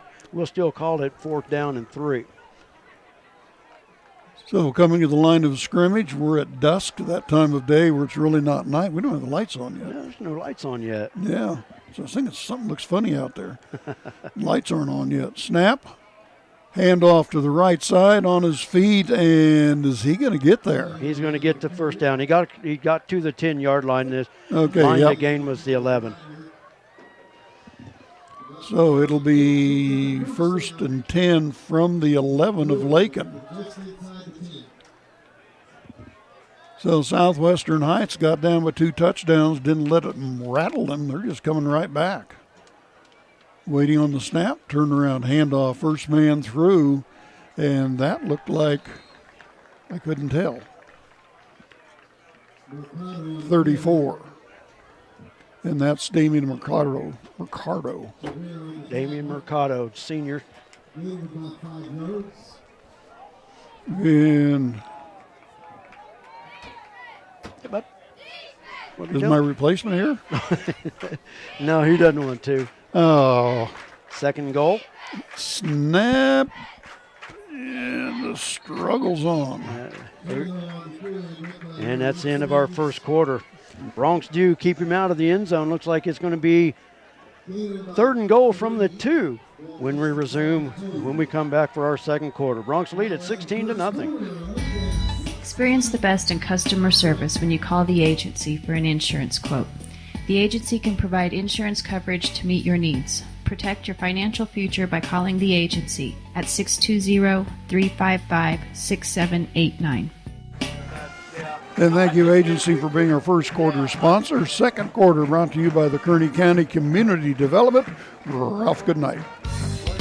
Kearney County, a wonderful life opportunity, offers a wide range of opportunities to residents and visitors. Hunting, fishing, camping, golfing, and bowling provide recreation, plus the Lake and Rec Commission provides youth and adult programs in Lakin and Deerfield. Explore the rich history of the county by visiting the Kearney County Historical Museum or the historic sites throughout the county. Take advantage of what Kearney County has to offer. Contact Ralph Goodnight, Kearney County Economic Development, or on the web at www.kearneycountykansas.com. Absolutely, get a hold of Ralph Goodnight. You want to know anything about Kearney County, and he will help you and show you some opportunities around here if you have a business. So thank you, Kearney County Community Development. So we're getting ready. We're swapping ends here. We're going to go to start the second quarter with a 3rd down and 2. I should say 3rd and goal from the 2. There they come on the left hash mark. 3rd and goal from the 2. Quarterback Brian Ramirez brings him over center. In the I formation, snap, quarterback sneak. And did he get in? He got in. Did he get in? Yep. So it is, okay, there's the white hat. The white hat was up against the white jerseys. I couldn't see him. So that brings a first score for the night for the Mustangs from Southwestern Heights. 6-0 with 11:57 left here in the second quarter. And let's see what they're going to do, kick or go for it. Looks like they're going to go for 2. Split trip receivers out to the right. Shotgun formation, 1 running back in the backfield. Pass out the left side, and he gets in for the score. So they had everybody looking to the right, and they went to the left of the lone receiver, and the 2-point conversion is good. So we've got a ball game on our hands now. It is Lakin 16 and the Mustangs from Southwestern Heights 8. And Southwestern Heights is not a gimme victory at all. These kids aren't a bad football team at all. So they're going to come out now and be kicking it off. No, that's a great drive by Southwestern Heights. Of course, that huge run by Marcus Trejo, but a good drive. You know, they were down 16-0 late in that first quarter. A lot of teams might just say, heck with it, let's start to load the bus and go home. But right. Southwestern Heights, a good drive. We've got a ball game now. Absolutely. But the Bronx now just have to turn around and answer it. Plenty of time. They're ahead by 8. Just get the ball after the kickoff and just start the drive. Jared came up and grabbed the headset and the microphone. And Jared, oh, cool. If you got us, Jared, what's the transmitter sound like? I tested it earlier. That transmitter's booming. It all sounds good down here to me. All right. So, yep, Jared wanted to do the sideline announcing. He's done it for us in the past. So, if it gets too much, Jared, we'll just let you have it, and we'll just sit back and listen to you. By me. There's plenty of things to be said down here, I bet. Yeah, but if you're talking, I'm going to keep my hand on the volume control. Yeah, you don't want to get the sideline. Yep. Yeah, exactly. So, yep, chime in when you need to, Jared. Absolutely. Will do. All right. Absolutely. Thanks, Jared, for coming out. Here we go. Kickoff by Southwestern Heights. Kicking is Charlie Delatorre. I was going to say they're going to try an onside kick. I can almost see that. Hey, actually, I'm going to chime in right quick. I don't think JD's mic's on because I can hear him through yours. Oh, my mic's on. It should be on. It sounds like he's just no, because right there, your dad's in the room talking. Nope, your dad's mic's on. Off. I can barely hear him. My mic's on right now. Can you hear me? Okay. Jared. There we go. There's. Yeah, JD's mic's on. I can hear it perfectly in my headset. Huh? Yeah, I can't hear it down here. But okay, there is one adjustment on that radio. You might check it. Okay. Yeah. So anyway, here we go. Lakin with the ball after the attempted onside kick by Southwestern Heights. Quarterback keeper Maddox runs up the middle down to the 45. Was that Maddox? Yeah, that was Maddox. Good run up the middle. So just keep them honest, let everybody run with the ball. Then they can't key on your any one running back in the backfield. So Lakin now with a second down and about 4 yards to go. 3. 1, 2, 3. I'm going to call it 4. Here they go, 2nd and 4 on the snap. Quarterback steps back, makes a rush, and nowhere to go, and a good defensive play by Southwestern Heights, and that was Damian Ratzlaff. And no gain on the play. It's going to still be 3rd down and 3. That was a good tackle by Damian. Nice play. We're homers for Lakin, but we'll also give credit where credit's due on a good play.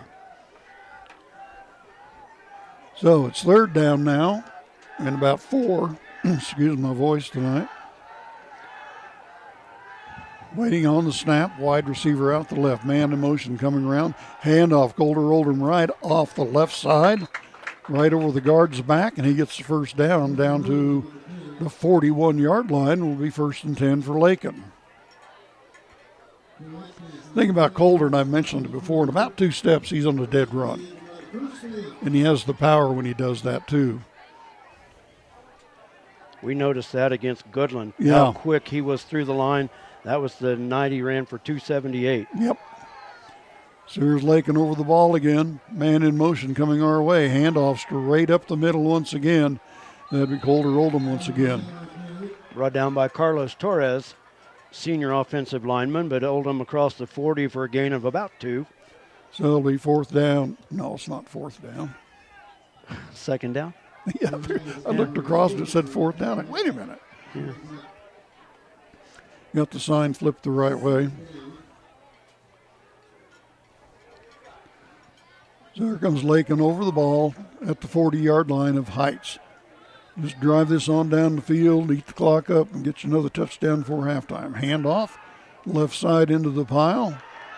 And Coulter stood up, and defensive back for Southwestern Heights, might have been Julius Trejo, just came in, and it was either Trejo or maybe Damian Mercado, but these Heights kids will hit. They're not afraid to hit. They're not afraid to hit. They're not afraid to hit. They're not going to back off anybody.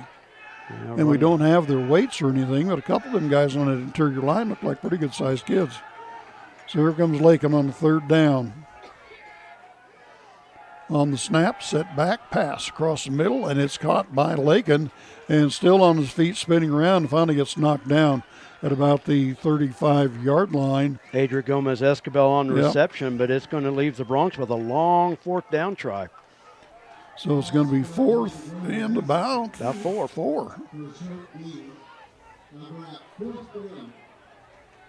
So you got to give Southwestern Heights kids credit. They didn't fold, and they got down 2 touchdowns real quick. Big play in this first half right here for the Bronx. Absolutely. Waiting on the snap, man in motion, stops, and they got him to jump. They did exactly what they wanted to do. That got Cimarron to jump a couple times last week, and the refs are looking. Oh, illegal procedure, Lakin. They're going to call it Lakin. Ooh, I did not see the movement, so. Well, I just saw one move, and they got the other one to jump. Yeah, the defender to jump. Maybe somebody on that left side jumped. Might have twitched. Yep, very much so. Doesn't take much. So the Bronx go from a possible penalty 1st down pickup to now they got their work cut out, 4th down and 9. And they're going to punt the ball away. Yeah. Draven back to kick. Smart play. Draven's going to kick it. See how he does. See if he can get it parked down close to the goal line. Shanks it. Shanks it off the side of his foot. Way off. Lands on the track in lane 1, and your son about caught the football. So let's see where they're going to mark that out at. They're going to mark it out at the 26-yard line. Hey, did you see me almost make that fair catch? Yes, I saw you. I was waving it down. Well, just protect the equipment. Yeah, no, it was way beyond my head. Don't worry. So here comes Southwestern Heights up to the line. And protect your mother down there, too. In the I formation. Way quick. On the snap, turn around, hand off to the I back, and he gets a couple. Marcus Trejo on the carry. In the middle of the Bronx defense, Adric in on the stop for the Bronx. Shaky. Want to send a shout out to the crew at Shorty's Cafe tonight. They've got us on the big screen. Howdy at Shorty's. They've got us on the big screen in the dining room tonight. So, cool. Is your brother listening? Yeah, I believe Brian. I believe he probably Brian, is. glad to see you're doing better. Saw you on Facebook the other day, looking good. Still ugly, but you look good. Wait on the snap. Roll back pass off to the right side and incomplete, just over the head of the intended receiver, Damian Mercado. And so it's going to bring up third down. And it's going to be, well, long 8. I just love this field. I just absolutely think I'm like at a university somewhere. This field looks so pretty. Here comes Southwestern Heights, split trip receivers to the right, one running back in the backfield. Waiting on the snap, roll out to the right. Looks like it's going to be a quarterback keeper and doesn't get very far. Out to the 30, gets tripped up by someone from Lakin. I don't know who reached in and got him. Ross Ryder was back there. Draven Shabira back there as well. But Brian Ramirez got a couple yards, but it's going to be 4th down and 7. I don't think the Mustangs want to give the Bronx a chance at the ball at this territory. No, absolutely not. Armando back to receive for the Bronx, standing at I'm his waiting for 30-yard line. I'm waiting for lightning to strike. Maybe it'll be this time. Of course, they'll try to kick away from him, I would guess. Oh, almost got it. Got it. But he got it off. And my clock is so far off as Armando lets that go. Oh, man, I talk about a big roll for Southwestern Heights, about 25 yards. Down to the 19. 7:10 remaining. I've got 6:28, so we'll reset 7:10. Yep. One short of 7:11. I was so far off there, I didn't even try to do it during that play. Mondo, he did the smart thing. He backed away from that. Yeah. I just wish I could see the scoreboard without having to stand up and lean out the window. Why don't we bring a saw and just saw a hole in that window? Oh, I would love to knock this wall out. I wonder if they'd notice. Might notice a little breeze in here sometime. Yeah. A little snow might pile up in here. Yeah. My So only complaint. Lakin on the right hash mark, 19-yard line, their own. Man in motion. Handoff left side, spin around move. Still on his feet. Haven't blowed that dead. Maddox up the middle. Off the option play. Brought down by a host of white shirts. And Damian Mercado in there along with Charlie Delatorre. yes, Going to gain 3 yards, 2nd down and 7. that's better than stick in the eye.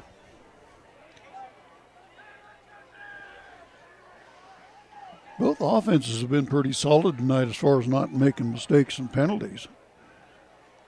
On the snap, straight ahead, nowhere to go. Absolutely nowhere. Calder Oldham may have lost a yard on that play. We'll see.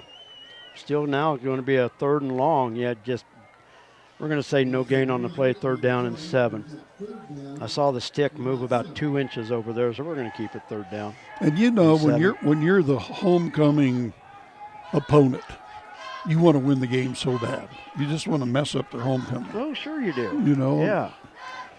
And their attitude will teach you picking us homecoming. Yeah. Here they come over the ball. 3rd down and 7. Drop back, looking to pass the ball, throws it out, has a receiver open, and it's Lightning. And he's striking, still on his feet, cuts across the grain, out to the 40. And Lightning strikes down to the 36-yard line.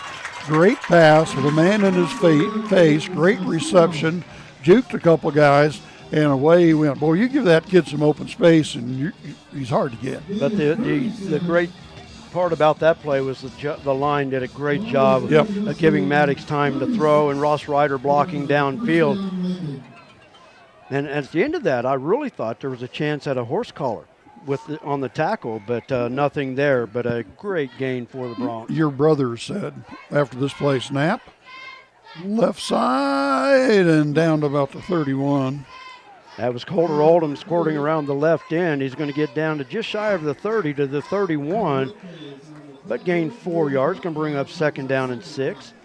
Your brother said, this is Bryant, hey, when you said still ugly, you must have been looking in the mirror. I'll give you a point for that one, Bryant. Tell you what, through all he's gone through all summer long, he hasn't lost his sense of humor. No, that's good. That's good. He's had to have a good sense of humor with me as his brother. Well, you better have a good sense. I know I had to keep my sense of humor up when I was so sick. Drop back pass. Does he have anybody open? Yes, and comes back to the ball on a nice catch. The defender wasn't looking, and he came back and caught that ball. Got the defender flat-footed. Who was that masked man?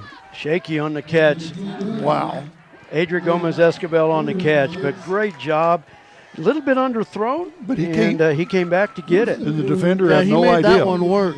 Yes. He definitely saw it all the way in, and he had soft hands, and he made sure he secured that one before he got tackled. Good job. So here they go, 1st and goal from the 10. Waiting on the snap, man in motion, coming around, handoff, nowhere to go. That middle of that defensive line for Southwestern Heights, that's a tough bunch of kids to try to run up the middle on. They don't give much. So they're going to lose a little bit. Going to be 2nd and goal from the 11. So here comes the play in from the side for Lakin. Beltran went over and spoke to the coaches, comes back out.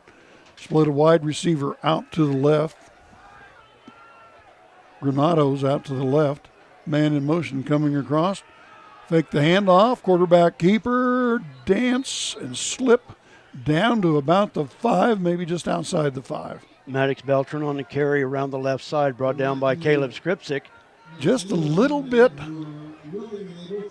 short. 3rd down and goal from the 6. That is very manageable. Bronx need points out of this possession.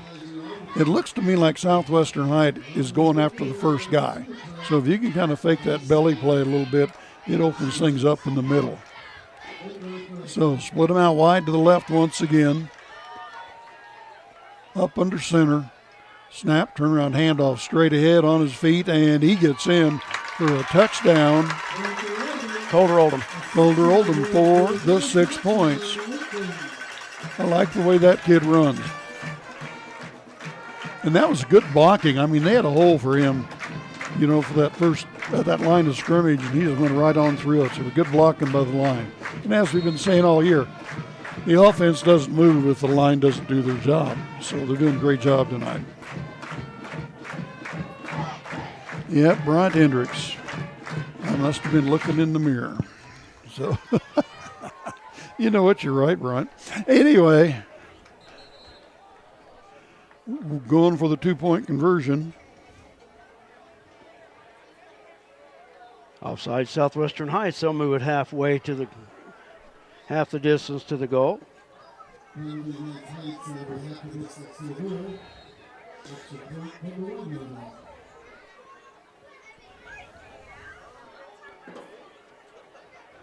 Got another comment here.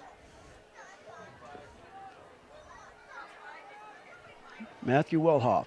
Yep. Keep up the great work, Lakin. Thank you. On the snap. Thanks to everybody with their comments. Oh, I don't think he's going to get there.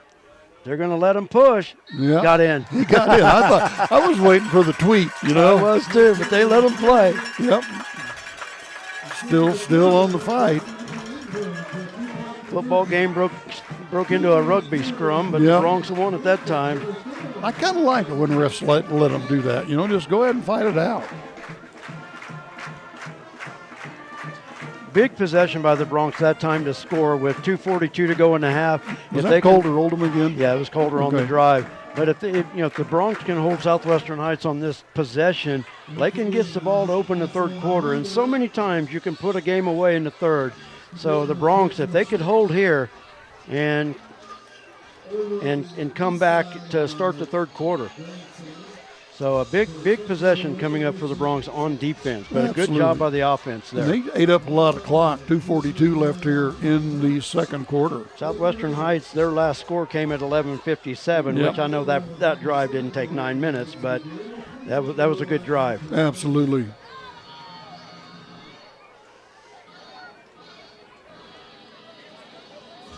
Get ready to kick it off again. Armando Salcido to kick it.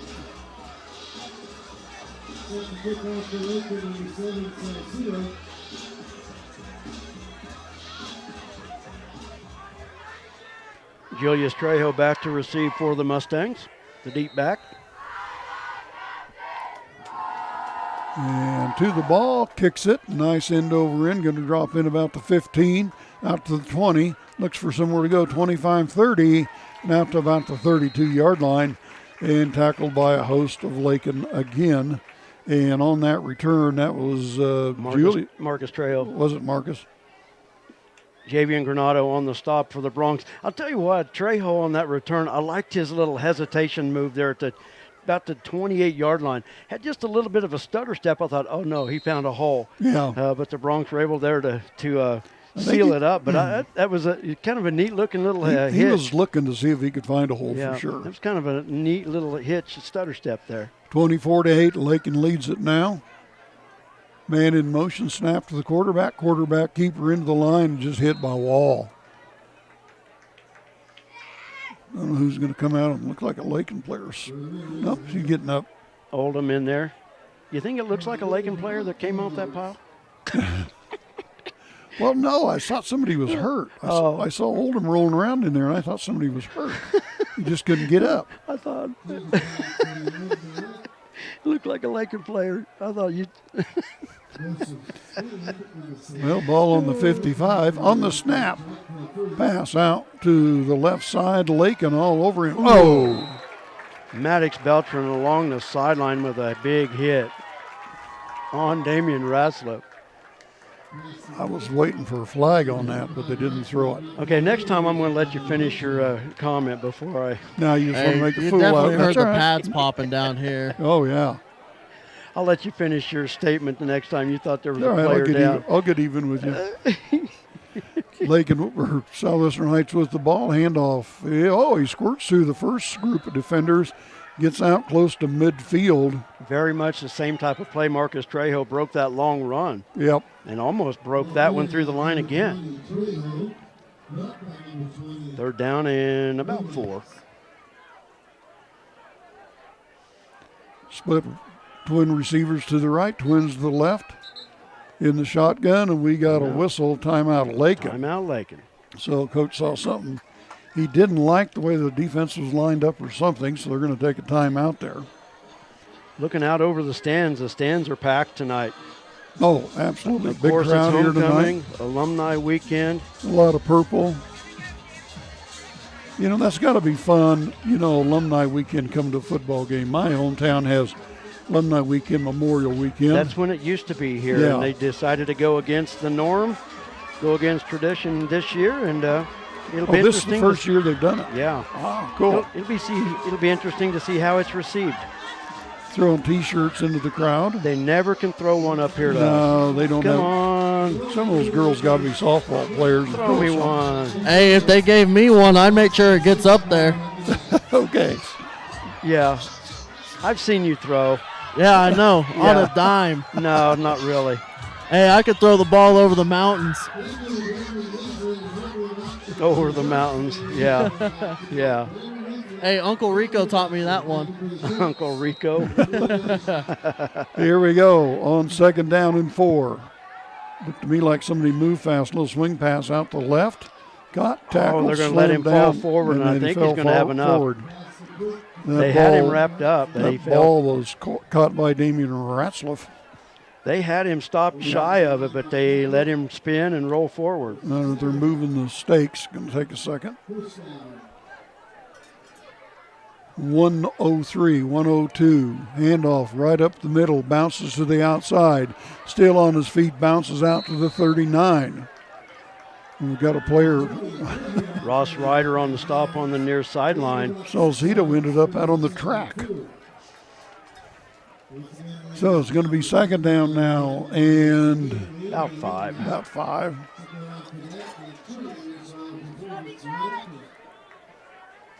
So I'd watch for some downtown stuff right here. Each team with 2 timeouts left. Under center. Nope. Handoff off the right side and not much there. Going to get 1. Ross Ryder again on the stop. That was Marcus Trejo that time. Darian Edgington on the stop as well. Timeout Southwestern Heights. They're second. They have 1 left. 47 seconds to go in the half. And your second quarter here tonight brought to you by the Kearney County Community Development. Thank them very, very much. Ralph Goodnight in charge of that. So I got called ugly tonight by your brother. Did you expect anything different? No, not really. I'm surprised he was that nice. Yeah. Yeah. You know, today is Alumni Weekend, and of course, you know they're honoring the 10s, the 20s, the 30, Right. 40s, even, and then when you get 40, they go 45, 50, whatnot. But it's hard to believe our sideline announcer has been out of high school for 5 years already. Yeah, so he's an old timer. Gosh. It's crazy, and I didn't even sign up for anything to happen this weekend. But I'm just saying it's hard to believe. It's been 5 years. You're out of high school already. Hey, hard to believe for you. It's hard to believe for me. Yeah. It just makes me feel that much older. Good. Wait till you get 52 years out of high school. Waiting on the snap. Roll to the right. Not going to attempt to pass it. Keeps it on the ground and goes out to the 41, 42-yard line. I'm surprised they're not throwing it. And the Bronx a good job of just stringing that play down the line. Timeout called with 33 seconds to go. They let 7 seconds go off before they called timeout. I don't know if, excuse me, if Southwestern Heights doesn't have any confidence in their passing game. But you think they would have been throwing, but they're not. So the timeout there was called by the Mustangs. Yep. But they let 7 valuable seconds go off before they called that. Bronx still with 2 timeouts remaining. 24-8 if you're just joining us. Lakin leading this. Bronx jumped out quick, 8-0 on the first play from scrimmage. A 43-yard run by Ross Ryder. Then Colter Oldham answered with a 3-yard run. And 3 minutes to go in the first quarter, looked like the Bronx were going to run away with this. Southwestern Heights has not gave up. Not at all. And would never have expected them to. No, they never do. Big play for the Bronx defense here, 4th down and 4. Those kids have always been game. You know, they'll hang in and play regardless. Waiting on the snap. Here's the pass. Over to the his knee was right down side. and he's his short. knee down was down and he's short. You know, they gave him a great spot, but his knee was down before the stick. Yep. Ooh. I definitely agree with that one. Well, he went to a knee to catch it. Yep. There they go. Going to try another pass ball at 37. Looking downfield, there's one out. Down the sideline and over the head of everybody. Armando Salcedo back in coverage there. Armando with 3 picks last week. 16 seconds left in the game. Time for enough to get a couple more long pass plays. I'd like to see a replay of that catch. That looked to me Yeah. like, and maybe he didn't. You know, maybe he just went low to catch it. No, but you don't need down. But from here, it looked like a knee. But, I'll tell you what, the official was quick on it and gave him the first down. So, hey, they're closer to the action than we are. On the snap. Running around, and he's on the run. Going to run up the middle, still on the run. Still on the run, and down to about the 16-yard line. 4 seconds left, but they don't have a timeout. No, they're going to have to get up to the line of scrimmage. Move the chains, and the clock's 2-1. And there's a flag on Southwestern Heights. They weren't set as the quarterback tried to clock it. Well, you know what? Stop the clock. But I don't Stop the clock. 2 seconds left. But I know in the college and pro game, that's a 10-second runoff. You don't even get a chance, but it's going to be 1st and 15 for the Mustangs. Of course, we don't play by pro and college rules here, No. but Boy, Southwestern Heights, you know It's they won't going want to to go. go The bad. clock runs. And they didn't get it off. Clock, Nope. You know, they don't I get the was just about luxury of to a say timeout there. something.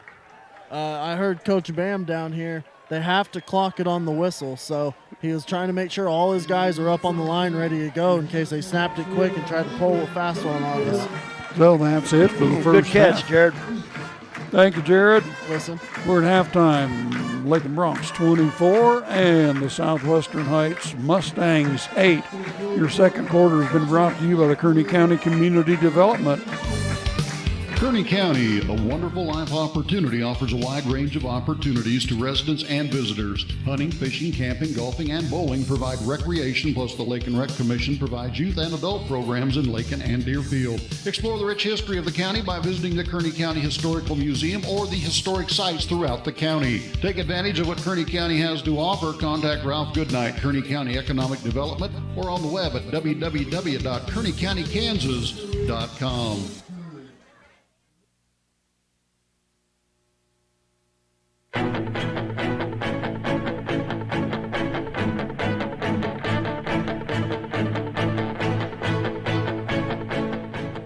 The webcast of Lakin High Sports would not be possible without the generous support of these fantastic sponsors: the Kearney County Bank and the Garden City State Bank, the Agency of Lakin and Garden City, the Lakin Recreation Commission, Flashbacks Diner of Lakin, the Kearney County Community Development Ralph Goodnight, Shorty's Cafe of Lakin, Shelter Insurance Gwen Wechter, Pioneer Communications of Southwest Kansas, the Lakin Dairy and Lakin Hay Fred Ritzema, the Golden Plains Credit Union, the Lakin Pharmacy, D-Bach Metals, and Hendricks Welding.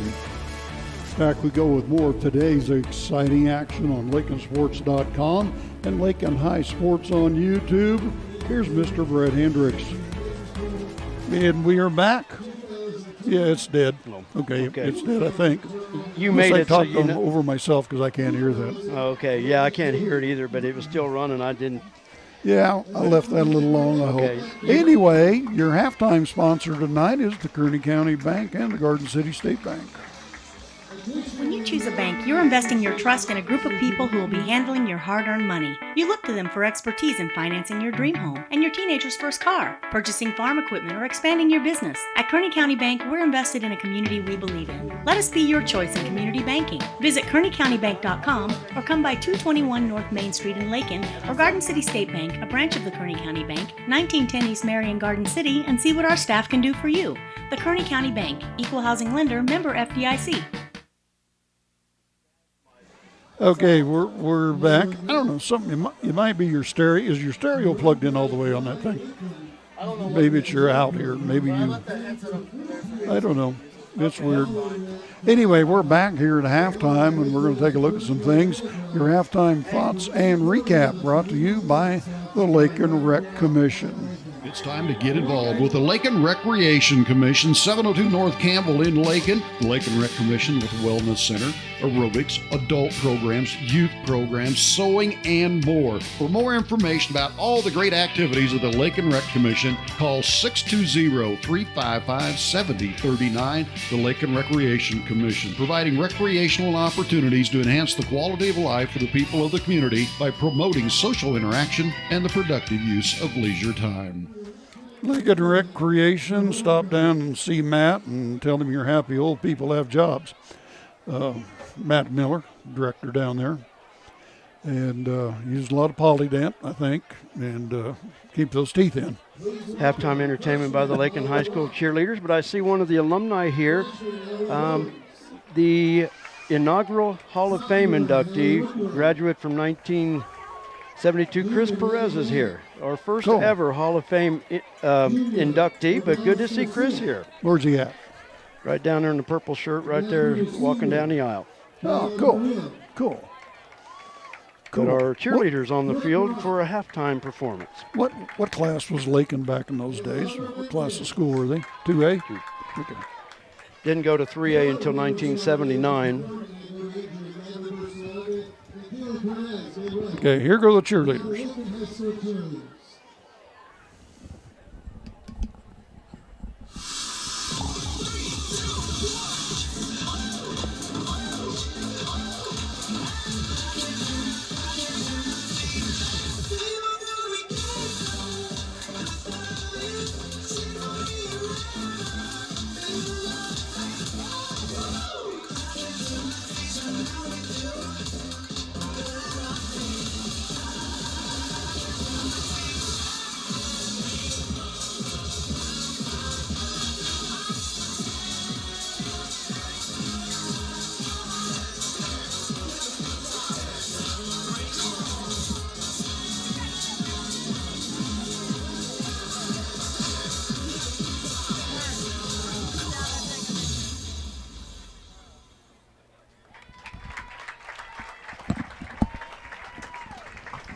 Nice job by the ladies. Excellent job.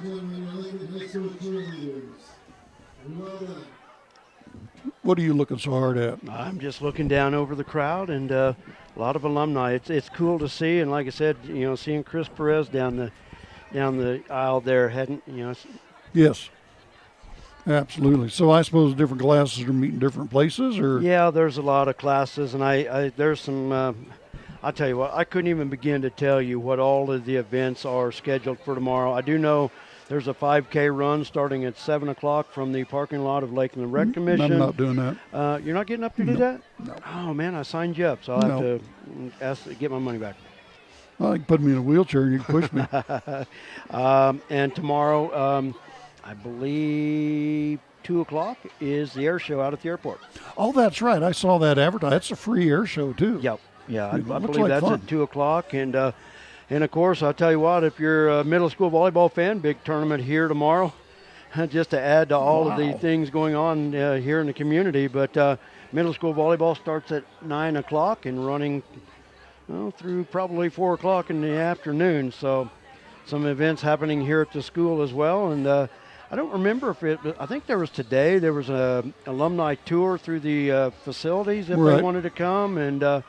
And I'll guarantee you a lot of I graduated in 1980, and just walking through some of the buildings, they've changed a lot even since I graduated. So those of them that graduated early 70s, late 60s, even in the 50s, you know what? I guarantee you the buildings have changed a lot since they went to school here at Lakin High School. But it's kind of neat. I just like looking down through the crowd and seeing if I can recognize some of the alumni that are here tonight, and it's always cool. And they went against tradition this year. Like I said, it's always been Memorial Day weekend, but I'm anxious to see how it works. And it could be I think it's great they tied it in with homecoming. Right, I do too. I like it. I think more alumni need to come back for homecoming. I just think that's a good draw, and right now they're seeing a good football game as well. Absolutely, and of course, a lot of them, first time they've seen this football field. Oh, definitely. So second year playing on the turf. Well, we used to play out here with stickers, Well, I'll tell you what, I've seen a lot of pictures with the old field, and Thornborough Park over there was a field. Okay. They did an aerial view, and I think it was 50 years ago, right before the home opener, the season opener, and they did it on Facebook. A comparison, had one on top of the other, had this one taken by a drone picture. Of course, back in 47 or 57, whenever it was, that was taken by an airplane. Right. Back then, but they did. And, it was the old cinder track around. Right. They used to sell parking spots. They would park around the field. Yeah, that's what they did up But home back too. in those days, you didn't have lights. You played and you started at 2 o'clock in the afternoon. Oh, yeah. And I think the first night game, I'd have to look at. I've got it all on a computer, but that field over there was a hay field. The aerial view they showed of that park, there were hay bales out there. Wow. So yeah, very interesting. The school back then was on the edge of town. Oh yeah, I imagine it was. Yes. Yeah, on the edge of town. There was no tennis court over there. There was no storage building. Back behind the high school was a dirt field where they had a backstop put up. They could play baseball over there. Those houses probably weren't there over there. None of that was there. None of that came in until probably mid-late 70s. Wow. Yeah. Well, matter of fact, that field over there was, I had a friend that lived over here, and we hit golf balls out of their yard. That was kind of our driving range out in that dirt field. Yeah, my hometown, I go back to my high school, and I recognize the long hall. They used to build those schools in the 50s. Yeah. A long hall that tees off and goes around the gym. Oh, okay. After that, I have no idea. They've built on and put rooms and additions and wrestling rooms, and I have no idea. Oh, a commons area. I'm going, well, we never had any of this stuff when I was a kid. Never had any of it. And I go to the school a lot just because of my association with school and everybody there. But a lot of the rooms, the library now was the band room when I was in high school. Just a lot of, there's been a lot of walls knocked out, new ones added. About the only building that pretty much stayed the same was the science building. And even then, that was a mixture of offices when I was a senior because they were remodeling the high school. and the auditorium and building the new band room and things like that. So, yeah, as much as some things changed, a lot of things stayed the same, but it's just neat. I like looking at pictures through the years of how things have changed as well. But I hope the alumni that came back, and I know there was a lot of differences, and I hope they enjoyed it, and I hope they have a great weekend. Yeah. I really do. Yeah, a lot of fun. You know, you get to see some people you haven't seen for years, and it's a good time. Yeah. And everybody has a good time. So, anyway, Kearney County Bank, halftime thoughts and recap. Let's talk about that. And that's brought to you by the Lakin Rec Commission. And we want to thank them very much. The Lakin Recreation Commission has a full fitness room with 5 treadmills, tread climber, rowing machine, 3 elliptical fitness cross trainers, 2 stationary bikes, and strength training fitness equipment. You'll find just what you need for your own quality workout. The fitness room is open for the public's use free of charge during business hours. For use after business hours, Lakin Rec also has a keyless entry system available. The Lakin Rec Commission, always involved with the youth of Lakin, 702 North Campbell, Lakin, 355-7039. The benefits are endless. And I got a question for you. Wasn't the practice field out behind Lakin Rec for the high school football team? Until this field was put in. Right. But if you want to go back even farther than that, it used to be right back here where the middle school's at. Okay. There was a little concession stand building, and was also the maintenance shed, and small. I mean, you look at it compared to facilities today, very small.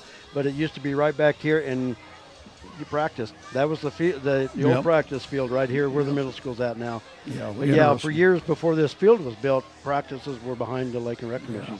And speaking of the Lakin Rec Commission, to add to the home events tomorrow, they have rec football starting at 9 o'clock right here that's on always the fun turf. Fun to watch those kids.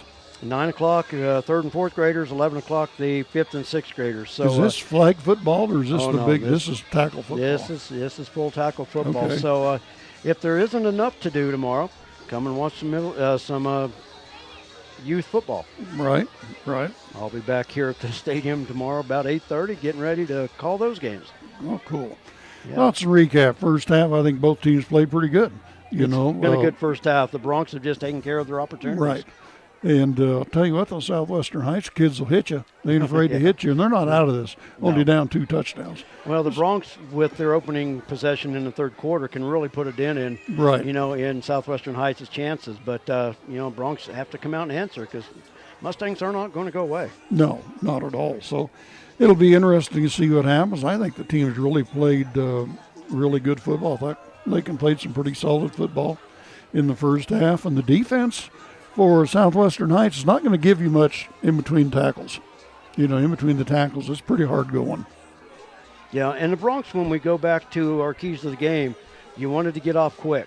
And that was one of the things that I said, and the Bronx did that. Scoring on their first play from scrimmage, their next possession scored again, but the Bronx did exactly what they wanted, what you have to do, and that's put your opponent in a deep hole. But Southwestern Heights answered, pulled it within 8 points, but then the Bronx answered there before the end of the half. And like I said, to start third quarter, they have a chance to really make a statement in this game. Yeah, if Lakin comes out and scores here in first possession, it's going to probably turn the game. Very much. We'll see what happens here.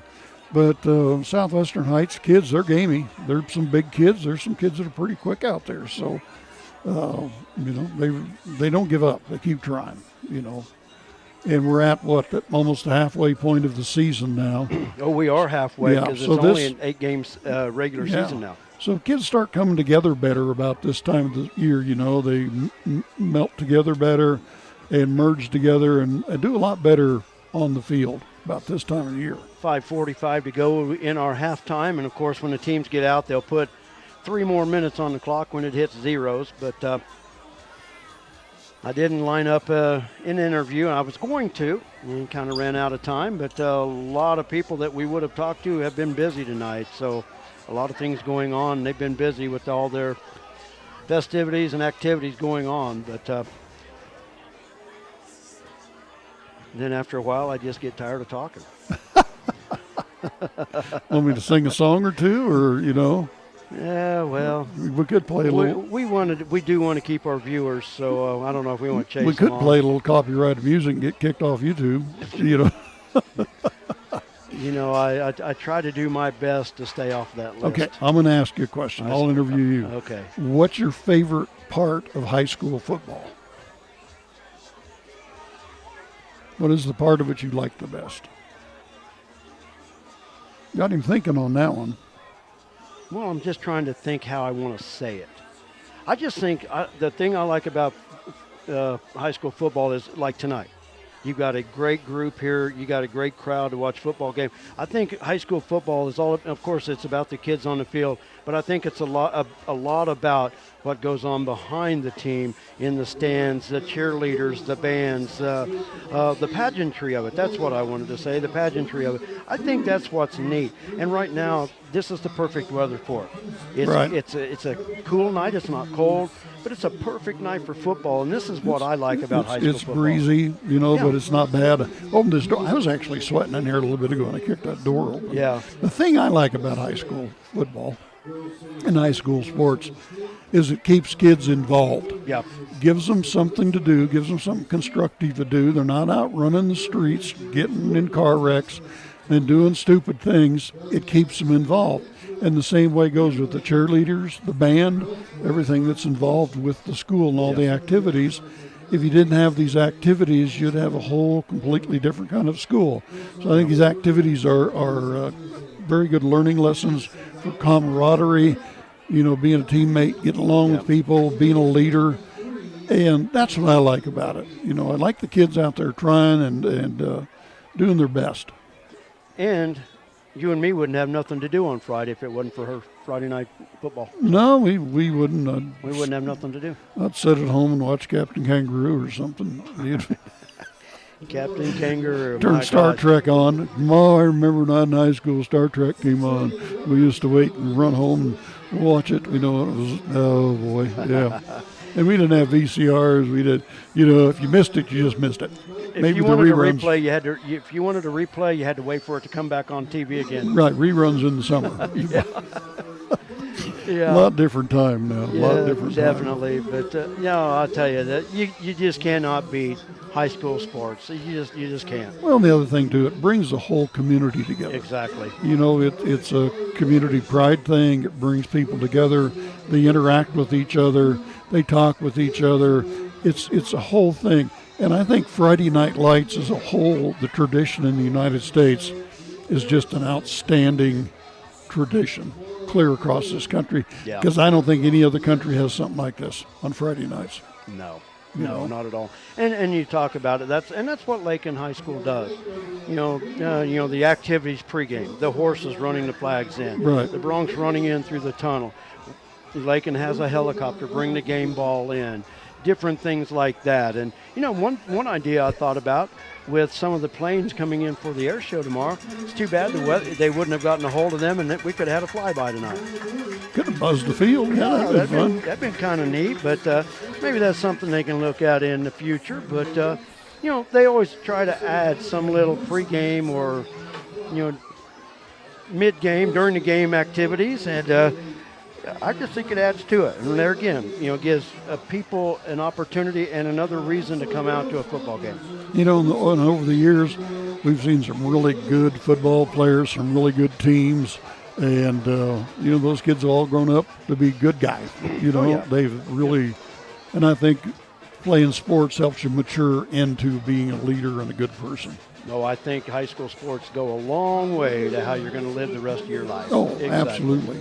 I was going to tell you about my tight end story. Oh, okay. We got a new coach when I was a senior in high school, ran the I formation, and I was the big kid, so they stuck me at tight end. Okay, I went from tackle to tight end. I didn't know how to run football, and very seldom did I catch one. I was just the suicide across the middle catch at linebackers. Nail you.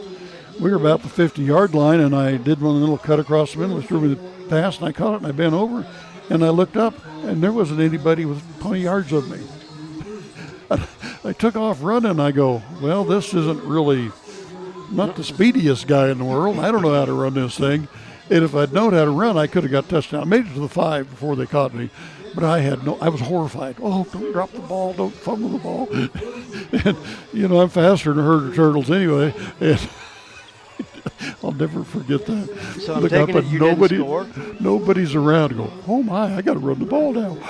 And you didn't score? No, I got to the 5-yard line. And if I wouldn't have slowed up and tried to stiff arm a guy, I would have made it. Uh-huh. Oh, I'd pay to see that video. Oh, man. Here's the big old dumb kid down there running, don't even know what he's doing. You know, I never run the ball in practice. Oh, okay. Okay, so anyway. I got a text from somebody that said there's a golf tournament also tomorrow. Now, really? I was not even aware of that. What? 4? Wow, I could have played golf tomorrow. Yeah. I was not even aware of that. So thank you. Yep. Well, our halftime's about over here. Your halftime has been brought to you today by the Kearney County Bank and the Garden City State Bank. Home improvements that have had to wait.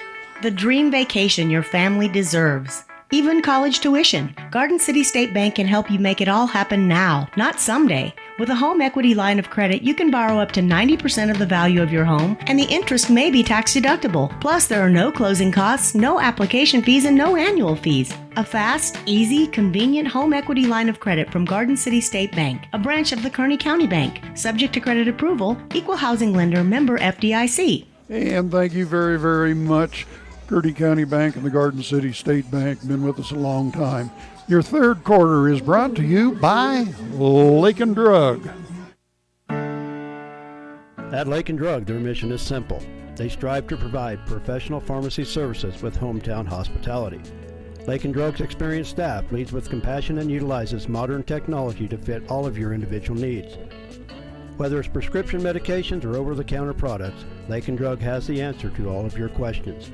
Lakin Drug at 610 O'Loughlin Street in Lakin is a proud supporter of the community of Lakin and Lakin schools. And we're back getting ready here for the third quarter.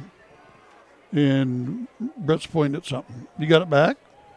Whatever he's looking at? Yeah, I don't know. Forget it. I don't know what I was doing. I don't know if I stopped the ad or if it played. I think know. it played. I was watching. I don't know. Did you make that or did I make that? We made that. Yeah, I was going to say we made. Yeah, that's right. You go over the house. Yeah, that's right. We did that. Yeah, we did that. Yeah, we did. Yeah. Once again, I want to thank our cameraman, Gage DeHone. He's done a good job for us. That kid's really done a good job. Does a great job, and I'll tell you what, and he wants to do it. Right. I've talked to him a number of times, and no, I tell you what, he does a great job. I love having him up there.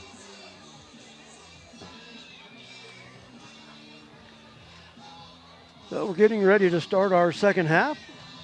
Bronx will receive, leading 24-8. Brett Hendricks along with the play-by-play voice, J.D. Ham. Jared joined us for the second quarter on the sideline, and he said he couldn't hear J.D. through our transmitter. I don't understand why. He said he could hear me just fine, so I don't know. We'll have to toy with it some more and see what happens. I don't know why. I mean, I hear everything else fine, but oh well. We'll work through it, and but thank him for taking the time to do it, and we'll work him in some other time. So we get set to start our third quarter. The Bronx will receive to our right on the west end of the football field. They'll take the wind here to start the second half. The wind's still out of the south, and once again, I provided some fireworks that we wanted to try to shoot tonight, but I just don't think the wind's going to allow it tonight, and we'll save them for senior night. Absolutely. Wind has gone down quite a bit. We've got this door open now. It's not swinging shut. Yeah, it's not. So it's, will have no effect on the game, really. No, it's not whistling through here. Now, earlier we opened that door, and it was a wind tunnel. Oh, yeah. Oh, yeah. No, it's not bad right now. So Lakin will receive the ball to start the second half. Back deep for Lakin, and that's Salcedo back to get it. To kick it off, is that a 56, I believe? Yep. Charlie Delatorre. So there goes Charlie. He's trying to kick it away. An onside kick again, and it's got to go 10 yards, and they got it. They touched it first, though. Did they? They touched it first before the 50. They're going to give it to him, but they touched that first before the 50. Well, I was kind of thinking that, then I thought, well, maybe I'm just seeing things.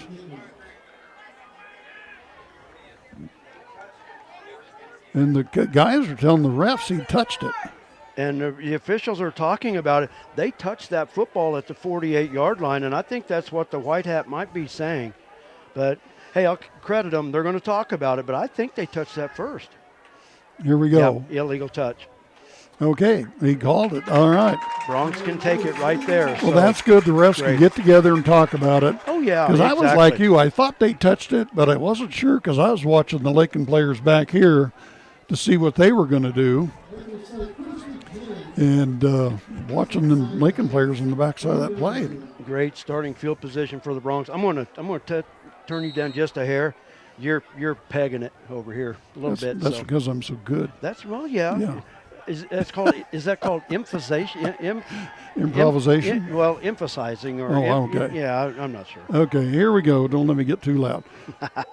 Pitch to the right side. It's on the ground. Jump. Oh, no. Southwestern Heights got it. And I think they did pick it They up on the picked it up second once, attempt. slid out of there, then they jumped on top of it. So Caleb a big Scripps. break on a bad pitch or a bad catch on the pitch, but just a bad play for Lakin. It'll be 1st and 10 for Southwestern Heights at the Lakin 44-yard line. Big play for Southwestern Oh, Heights. huge. The Bronx could have made a statement. And, tough to field a pitch when it's at your feet. So now in the I formation, you don't see a lot of that I formation anymore. I back deep in the backfield and gets about 3 yards on the carry. Once again was Marcus Trejo. Draven Shavira on the stop for the Bronx from his nose tackle position. Still going to get 2 yards on the play. 2nd down and 8 for the Mustangs. But the Mustangs come up with a big defensive play. Oh, that was huge. Lakin shuts them down here and gets the ball back. Won't be so huge, but boy, if they go in and score, it's going to create some problems. Southwestern Heights very slow to get the play clock at 6 as they break the huddle. They may not get this off. Oh, yeah, they're going to get it. They got it. They got it off right at the 0. Yep. Keeper off the left side. Not much room there, and that was Brian Ramirez, the quarterback keeper on the left side. Picked up a couple. It's going to be 3rd down now. And about 6 yards to go. Ball spotted right at the 40-yard line of Lakin on the left hash mark. We said this is an east-west field. We got wind out of the south, but it really shouldn't affect passing game if they want to throw it. Lakin moves around on the line. Oh, somebody shoots the gap, and down he goes. Draven Shavira. No, excuse me. That's Darian Edgington, I believe, once again, just shooting the gap. Yep. You see a lot of times pre-snap, the Bronx are shifting Right. on their defensive line. But a great read that time. He lost 2 yards on the play, 4th and 8. Yeah, Lakin, I was noticing that they're shifting on that defensive line, moving people around a little Mustangs bit. are going to go for it. So here it is, 4th down and 8. On the snap, look downfield, throw across the middle, and it's incomplete.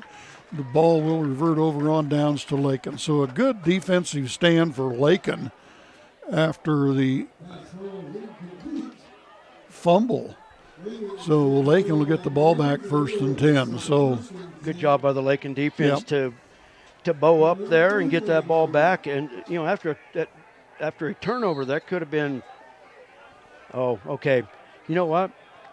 On that text message, and I should have known it. I announced it earlier. The golf tournament, the Lakin girls golf team at the Lakin Invitational tomorrow. So appreciate that. Thanks for keeping me in line. But yeah. Man in motion, handoff straight up the middle. Look out. Thunder rolls, and he's rolling still on his feet. And down to about the 7-yard line, the Thunder rolls with Colder Oldham. That's the play we like to see him, that quick hitter up the middle and just turn on the burners. 56 yards on the play for Colder. What a play. Another one of those just quick hitter up the middle. So now 1st and goal from the Mustang 5. And his big advantage is how quick he can be on the dead run. He's not the fastest guy on the field, but boy, he can go quick. So it's going to be 1st and goal from the 5-yard line for Lakin. Handoff going to the right side and looking for the corner and goes on in. And that was Armando. Yeah, that was Armando. Salcido. I couldn't see the number that far off. So Lakin I'll tell you what. takes advantage of that situation. They fumbled the ball away,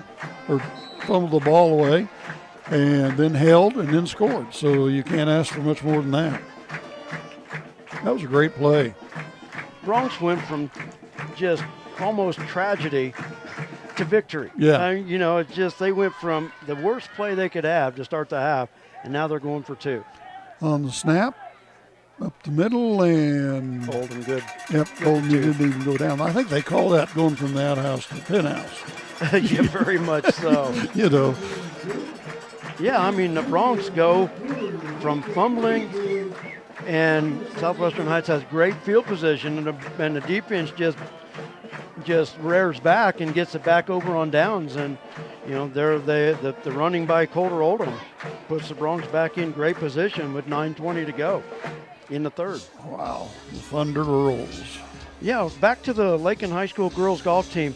It's unfortunate the girls, I believe, only have 3 golfers golfing right now on the team, but have been playing well. Allie Mead winning the Syracuse Invitational the other day for Good for her. Lakin. Congratulations. So great job, and Allie's had a great season so far. Anais Gonzalez has been playing well. She's had a couple of medalists, and Maya Brown. I didn't get her score at Syracuse, but she said she shot a personal best. That's what you want to be doing at this time of the year, Just is improve. improving your score. Now, Lakin doesn't get a chance at team points because they don't have enough to add up, but get out and watch some high school golf tomorrow as well. Like I said, the girls not big on numbers, but they're playing well. And Lakin going to kick it off to the ball, kicks it up, pooches it up high, drops in about the 23, out to the 25, the 30, and boom, wrapped up, and Bubba slam dunk. Wow, who slam dunked him? Trying to keep my eye on him. Mercy. Eli Bemis. Wow. Eli Bemis. He stuck it on him. Wrapped him up and slam dunk. Nice open field tackle on the kickoff. Oh, boy, that was a great tackle. Southwestern Heights starting at their 31-yard line. Do it like you're supposed to. Wrap them up and take them down. So here comes Lakin Southwestern Heights out over the ball. On the snap, quarterback keeper goes into the left side, and he's just mowed down after a yard maybe. So Southwestern Heights, let's see if they've got something up their sleeve. They've kind of went stale here in the second half. Trying to catch a number there, but I can't. I think it was shaky. Adric on the stop. Numbers are hard to see on these jerseys for Lakin. Waiting on the snap. Snap, pitch to the left side, looking for a corner, and he's got a hole, and down he goes. Down to the 38-yard line. I thought he had a little more room than that. Was that 20 or 30? That was 20. Okay, that was Marcus Trejo. So a gain of 7 brings up 3rd down and 3. So big play right there for them, get 3rd down and 3. They haven't thrown the ball much tonight. Wide receiver out to the right. Handoff left side into the pile, and Lakin just stomped him. Darian Edgington once again in the middle, just wrapped him around the waist and held him up and waited for his teammates. Lakin defenders, I just watched that play. They're getting under the Southwestern Heights offensive line and standing those guys up. And when you get stood up like that, if you're an offensive lineman, you lose your power. So they're getting under them. A big 4th and 3 for Southwestern Heights in their territory. Wow. Shifting around. Man in motion coming across on the snap. Roll out, and boy, he's not even going to go anywhere. Sniff that one out, nothing flat. Colter chases him down in the backfield, but I'll tell you what, Javion Granado did his job. He played, he kept him, and made him cut back inside against the grain. Javion did a great job to force that back in, right, and the Bronx get the ball in great field position. But that's just textbook defensive end play right there. You know, if Lakin scores, they're ahead now 32-8. And if they go down and score on this one, pretty much the fat lady sung. You hate to say that in the third quarter, but that looks like what'll happen, but you never know. On the snap, handoff. There we go. The Thunder rolls, still on his feet. Off to the right side. Colter Oldham, Thunder, touchdown. And they had him 2 or 3 times, and he just kept fighting through it. Had him about 3 yards past the line of scrimmage. He just bowled his way and spun a little bit, and out he went. Wow, another great play for him. 7:09 left. It's 38-8 now.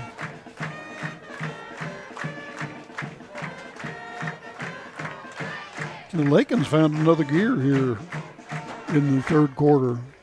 Split receivers out to the left and right as they go for 2. Max Beltran under center. Snap. Fake. Pass to the end zone. Did he catch it? Diving yes, catch. He did. So that was good for a 2-point conversion. And was that Salcedo that caught that? Yep.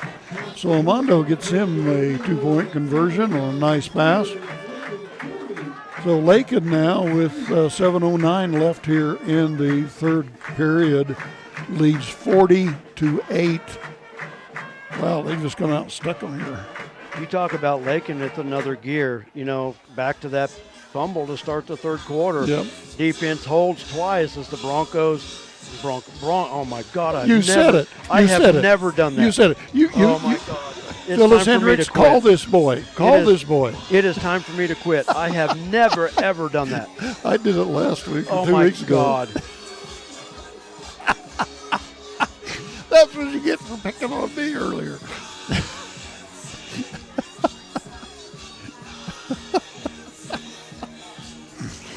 Oh, I'll just let it go. We'll just forget it. Anyway, the Bronx score. They lead it now 40-8. And I'm not saying anymore. Here we go. We're going to kick it off again. Ball's teed up at the 40. I'm going home. I'll see you later. God. Kicks it off high, end over end, drops in at the 20. Ball's loose. Well, he muffs Bronx. the ball, and the ball's loose. They got and he's got it. Bronx have it. Bronx have that? Adrian. Yes, they do. No.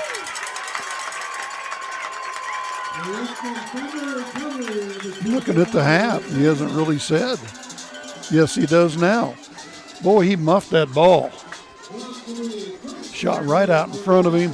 Lakin was all over that. He's got a button. Who's got the button for a few seconds there, but Lakin came out with it. I don't know who came up with that, but wow, what a turnabout in this game. Wow. Oh, my goodness. This is amazing.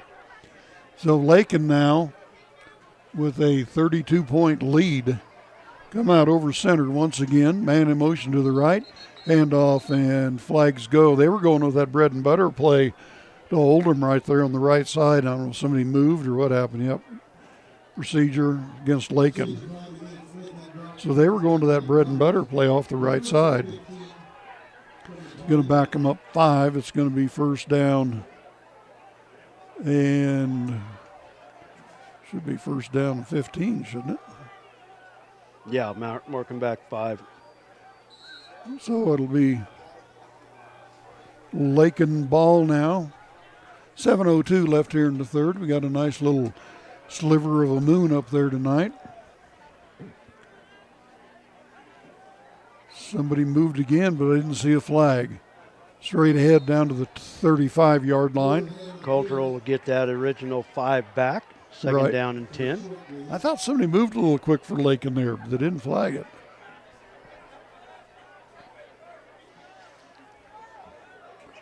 Kids are playing so much better than they did last week. You know, they just seemed off last week. You know what I mean?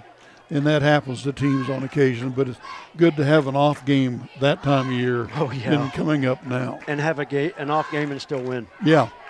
Yeah. Bronx tried to get them to move, but they stayed put. On the snap, handoff over to the right side. Coulter Oldham, that bread and butter play, gets him down to the 21. Coulter tried to bounce that outside. Southwestern Heights did a great job to defend that. In on the stop was Caleb Skripsik once again. We'll spot that up at about the 22, close to the 23. Yeah, just a little inside the 23, yeah. Yep. But, it's hard to say because the sticks are off of the sideline. Right. So it might be closer to the 22, actually. In the angle we have. Yeah. Handoff, left side. Ross Ryder up the middle. Late hit there, but they're not going to flag it. So it's going to bring up 4th down. Gain of about 4 on that play. So it's going to be 4th down, about 4. Here comes the play in from the sidelines. Granado brings it in.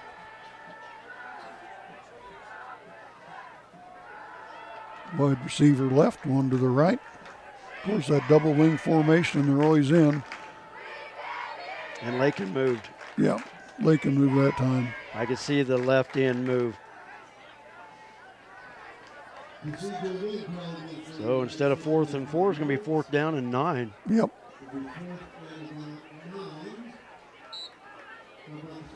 See if they get it. The way these guys can run, they've got 4 guys in the backfield that all run, so we'll see what happens here. Play comes running in with Granado. Split a wide receiver left. One to the right, man in motion, snap, roll out to the right, throws downfield to the end zone, touchdown, Lakin. Shaky with the catch. Wow. Adric Gomez-Escobar with the touchdown. Got behind the defender and a beautiful touch on that football as he threw that ball. That was just beautiful. Maddox Beltran, what a nice pass, nice reception. Touchdown, Lakin. Boy, he had a really good touch on that ball. That was amazing. Clock is still running.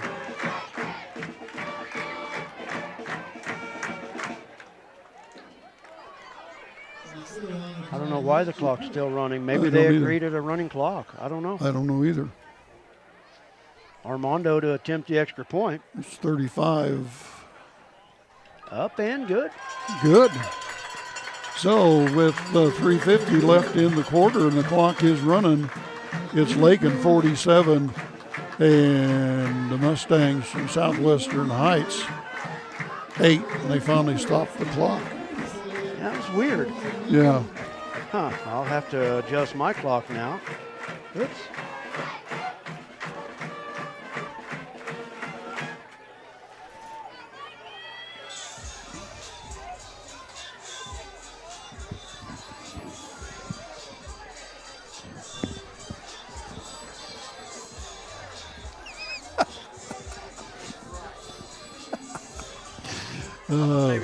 I'm not going to say what we're laughing about up here. Yeah.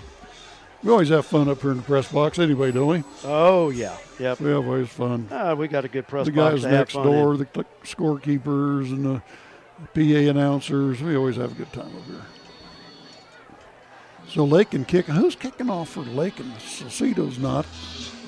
Let's see who this is. Can't read the number. I am not sure. So here comes Lakin now getting ready to kick the ball. I'll try to catch a number.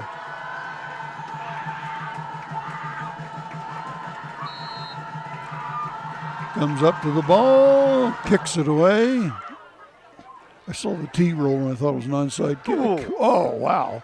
He just lowered his head. He wasn't scared of that pile. Hey, linemen are not going to – well, he's not a lineman. He's a linebacker. That was Damian Mercado who caught that football. But he's a tight end and linebacker. Yeah. He just lowered his head and went into the pile. I just never did catch that number of the kicker. I apologize for that. We'll figure. I keep going to bring my binoculars, and I keep forgetting to bring them. That's because I'm old. Split a wide receiver out to the right for the points, way out to the right for the Mustangs. Man in motion coming across. Snap. Oh, man, got hit there. Ramirez slipped in the backfield but kept his balance around the end, but Calder Oldham to drop him after a 3-yard gain. Like Funes is, no, that's 7, okay. Brian Ramirez, the quarterback, made a few out of that, made 1, 2, 3. So it'll be 2nd down and 7. Did a good job just to keep his balance. Yeah.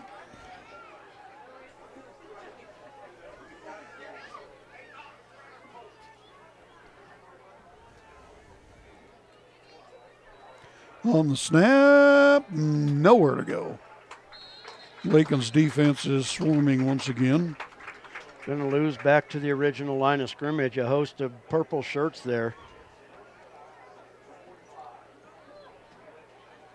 Darian Edgington in there. I think Shaky in there as well, I believe. So 3rd down and 10 for the Mustangs. And those of you, when I refer to Shaky, that's Adria Gomez Escobar, but the family, they like it if I call him Shaky. Oh. Went up for a pass, and was that Oldham? Just kind of made sure he knew he was there. That's Calder out on the defense, and looks like Southwestern Heights going to punt this away on 4th down. You know what? So Salcedo, he's back deep. I would miss a play. I would miss a pass too if I heard Calder Oldham's cleats pounding at me. I would too. I hear it coming. Especially if he was yelling, "Here I come."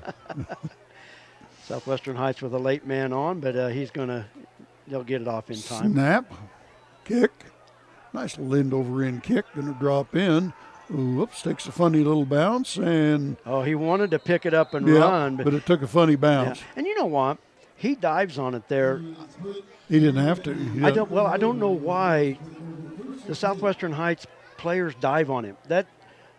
And no harm, no foul. But in high school football, once you're down, you can't move. So, I mean, it really constitutes a late hit. Yeah. When you see a play like that. And like I said, it's neither here nor there. But you look at that thinking, okay, he's not going anywhere. And he cannot didn't get up have and to run. Dive on it anyway. No, he didn't touched. really need to. I'll tell you what, the competitor in him wanted to pick that up and sure go. Did. But he just decided at the last minute, I just might as well dive on it. But, I just look at that, and that's nothing against the Mustangs. You see that play all the time, and I'm thinking it's dead. Why do you even do that? Hand off into the line. Pretty much up the gut play. And they pick up a couple, about it. So what Lakin wants to do now is just put a good, steady drive together and just start eating clock. Scorer on this 1:44 left possession, here the in the Bronx third. could put it in a running clock situation till the end of the ballgame. So Lakin up over the ball. Still in the double wing. Turnaround handoff, Oldham off that right side, still on his feet, sticks that hand down and ensures he gets the first down. So a good heads-up play, running on 3 and gets him about 4 more yards. An even better play, he put a hand on the ground to keep his balance, but he also covered it up as he was being hit. So good play. Good heads-up football. Another one of those quick hitters right up the gut. And you got to have those linemen hit them and move them. At least stall them out for a split second. So it'll be 1st and 10, ball at the 37-yard line. Lakin's own 37. Oh, broken play. Something happened there. He turned around to hand that off. Wasn't anybody there. Yeah, going to get a couple yards out of that, but that was a broken play. Yeah, Maddox Beltran kind of turned around to hand it off. Went, whoops, nobody there. It's got to be a bad feeling. You become a quarterback all of a sudden is on an island. Yeah. When it's a broken play and there's nobody there, it's like, oh, no. bad feeling, I guarantee that's rare for this Lakin team to do that. We don't see that very often. So here they come back out over the ball now, Lakin. They're on a 2nd down and 7. Handoff up the middle, still on his feet, and finally gets bulldozed down. Aiden Puente's the last one to drag Coulter down after he gets across the 40. But that'll be the end of the 3rd quarter. Bronx will have 3rd and a long 4 when we return. When you choose a bank, you're investing your trust in a group of people who will be handling your hard-earned money. You look to them for expertise in financing your dream home and your teenager's first car, purchasing farm equipment, or expanding your business. At Kearney County Bank, we're invested in a community we believe in. Let us be your choice in community banking. Visit KearneyCountyBank.com or come by 221 North Main Street in Lakin or Garden City State Bank, a branch of the Kearney County Bank, 1910 East Marion, Garden City, and see what our staff can do for you. The Kearney County Bank, Equal Housing Lender, member FDIC. And that quarter was brought to you by Lakin Drug. The good folks there, thank you very much. At Lakin Drug, their mission is simple. They strive to provide professional pharmacy services with hometown hospitality. Lakin Drug's experienced staff leads with compassion and utilizes modern technology to fit all of your individual needs. Whether it's prescription medications or over-the-counter products, Lakin Drug has the answer to all of your questions. Lakin Drug at 610 O'Loughlin Street in Lakin is a proud supporter of the community of Lakin and Lakin schools. And we are back getting ready for the fourth quarter here in Lakin. Golden Plains Credit Union brings you the fourth quarter. Refinance your auto loan at Golden Plains Credit Union. You can lower your current auto loan rate by 2% with no payments for up to 90 days. Rates can be as low as 3.25% annual percentage rate. This offer applies to loans financed from another lender. Think of all the money you could be saving every month. This is a limited time offer, so stop by and ask about refinancing your auto loan today. Golden Plains Credit Union. Life with a touch of gold. Member NCUA. 3rd and 5 run for Lakin off the right side, and a nice run once again. Gets the 1st and 10 for Lakin, and they're going to stretch the chains down. For on the carry there, I was trying to see who it was, and I couldn't see, to tell you the truth. 21? Yep, it was 21. Carried the ball. Jeremy. Okay, I'll talk to you in a little bit. Okay, he's on the phone with somebody. Okay. So here comes Lakin, 1st and 10 from the 38-yard line of Southwestern Heights. Kind of a counter move there down to the 35 and gets shoved back and gang tackled back there. On the carry for Lakin, that was Ross Ryder. Yeah, Ross Ryder on the carry. A lot of misdirection that time for the Bronx. I had a hard time trying to see where the football's at, but I was on the phone. I think for the most part, there's going to be a finale, fireworks, after the end here. We didn't get to do it during the game for when the Bronx scored a touchdown, but we're going to do some fireworks at the conclusion of the game, so this will be cool. Okay, run over and tell the PA announcer. Hang around for the fireworks. Man in motion, handoff left side into the pile.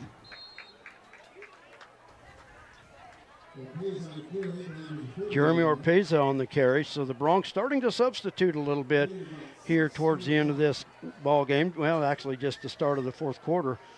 Bronx can score in this possession. It could be a running clock the rest of the way. So it's 3rd down now and 3 yards to go, according to Tom Bachman on the clock tonight. Up over center they come, definitely 4-down territory. On the snap, turn around, hand off right side, and once again, Colder Oldham brings it down to about the 23-yard line in that neck of the woods. Enough for a 1st down. Kid, I just like the way he runs. So it'll be 1st and 10. Clock still running, so. Ball on the 33-yard line.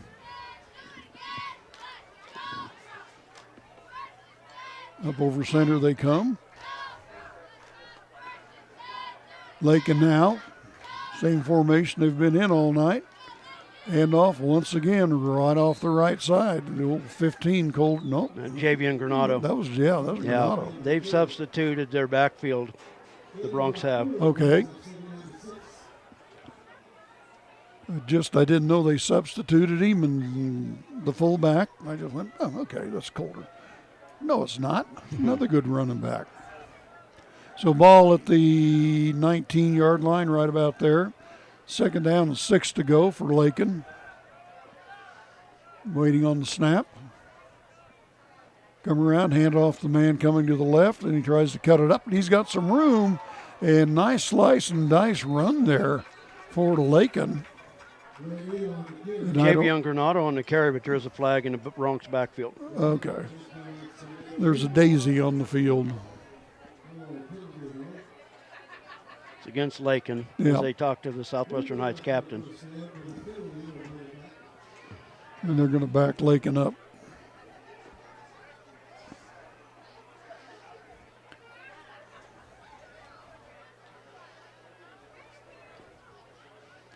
Southwestern Heights now got Lakin in a second down and 5-10. About 19.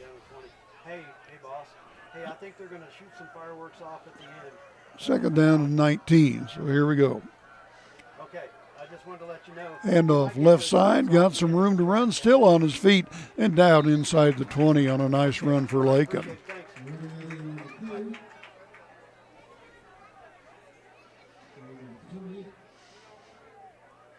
So the Lakin backfield's doing a good job here.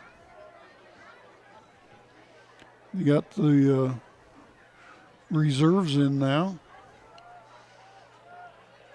Comes Lakin running the play. Now I'm wearing two hats here. I'm trying to coordinate fireworks at the end because we were going to do it during the game, but the wind was so high. But we're going to at least be able to do a little bit here. I'm going to take your smartphone away from you. Waiting on the snap. Handoff off the right side. Gets up 3, maybe 4. Drew Patterson also in a quarterback for the Bronx now. So it's going to bring up 4th down. Drew, a sophomore. 4th down, about 4. 3, let's call it. So 4th down and 3. We're at 7:48 left in the ball game. 47-8. Lakin leads it.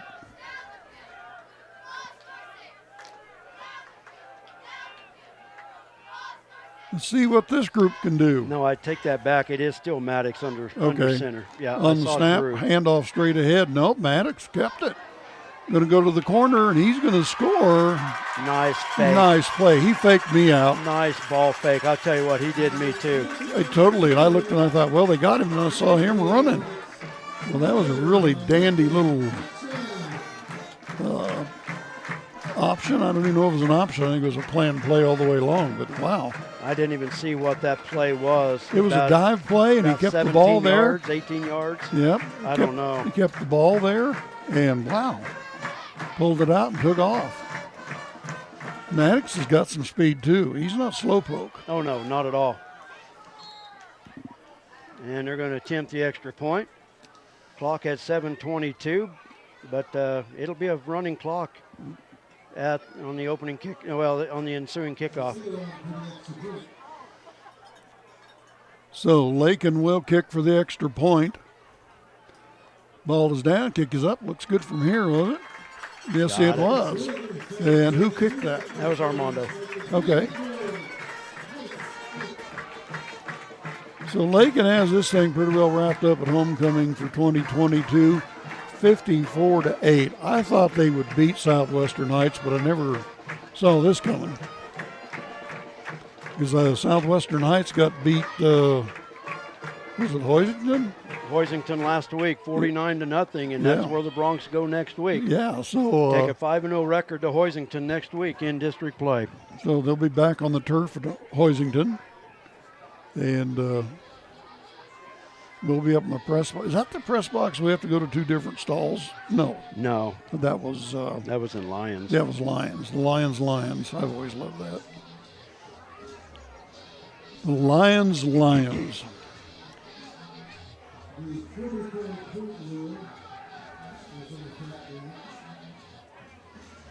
Okay, where are them fireworks going to be shot from, Kimasabi? Down at the end? Down at the east end. Hey, let me know when you get here. The fireworks are in the shed. I brought in some cinder blocks that you can put the tubes in. So here comes Lakin getting ready to kick it off. Yeah, the cinder blocks that you can put the tubes down in the middle of. And I want to shoot that yellow. Kick drops in, and Connor about the 24, out to the 30, and still on his feet, and going to be wrestled down and stopped by a whole host of purple and gold. So they 1st and 10 for Southwestern Heights. The clock should be running, but it's not. So 7:14 left here. Big homecoming win tonight for Lakin for sure. Alumni got to see a pretty good football team here tonight. 7:14 left. We thought maybe they'd run the clock, but they're not. Wait for the handoff, or excuse me, wait for the snap. Handoff. High back on his feet, across the 35 out to the 38. And on that carry once again, that was Marcus Trejo. Going to spot him up at about the 38-yard line, where it'll be second down and between 2 and 3 yards. We have a running clock for the remainder of the game, and Jared and Levi are scrambling to set fireworks out, but they're going to get it done. Oh, yeah. I wanted to do it, and we're going to get it. You got to get your cameraman to swing his camera around, too. On the snap, left side, and good run off of the handoff on the left side, and carrying the ball that time was Damian Ratzlaff. Damian Ratzlaff on the carry. Don't know who was on the tackle. I don't either. Xander Luna was in the area along with Javion Granado. But I'll tell you what, the varsity's getting a much-deserved rest tonight. They played very well tonight. Yes, they did.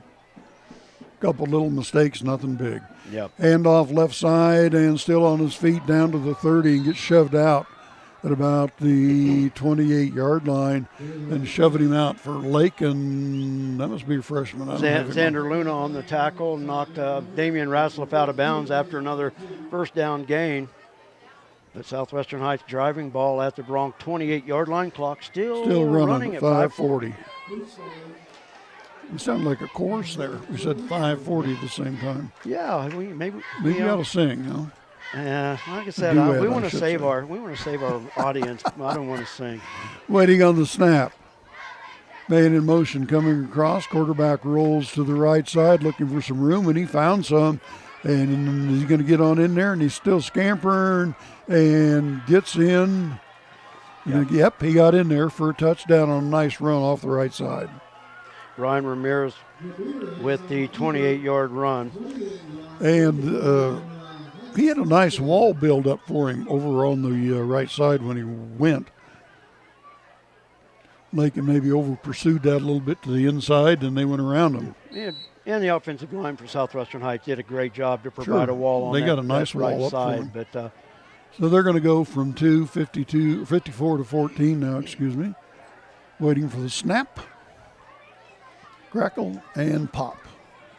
And he goes in standing up. So at 4:49 left here, it is now 54 for Lakin, 14 for the Southwestern Heights Mustangs. 4:49. I had my clock all messed up still. The fourth quarter brought to you by the Golden Plains Credit Union. Great people. Whatever your financial needs may be, stop in and see the Golden Plains Credit Union. Okay. Now, is the clock running? Yep, still running. We got a little over 4 minutes left here. Then we're going to set fireworks off. Did you tell your PA announcer? And hey, would you tell Mr. Holloway that we're going to do that as well? Mr.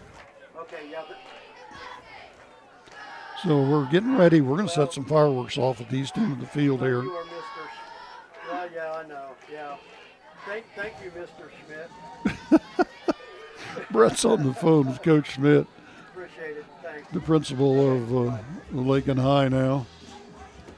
Okay, you want me to go tell the PA announcer? I can. Okay. We're going to get this now. Not only is he owner of LakinSports.com, he's the fireworks coordinator for tonight after the game.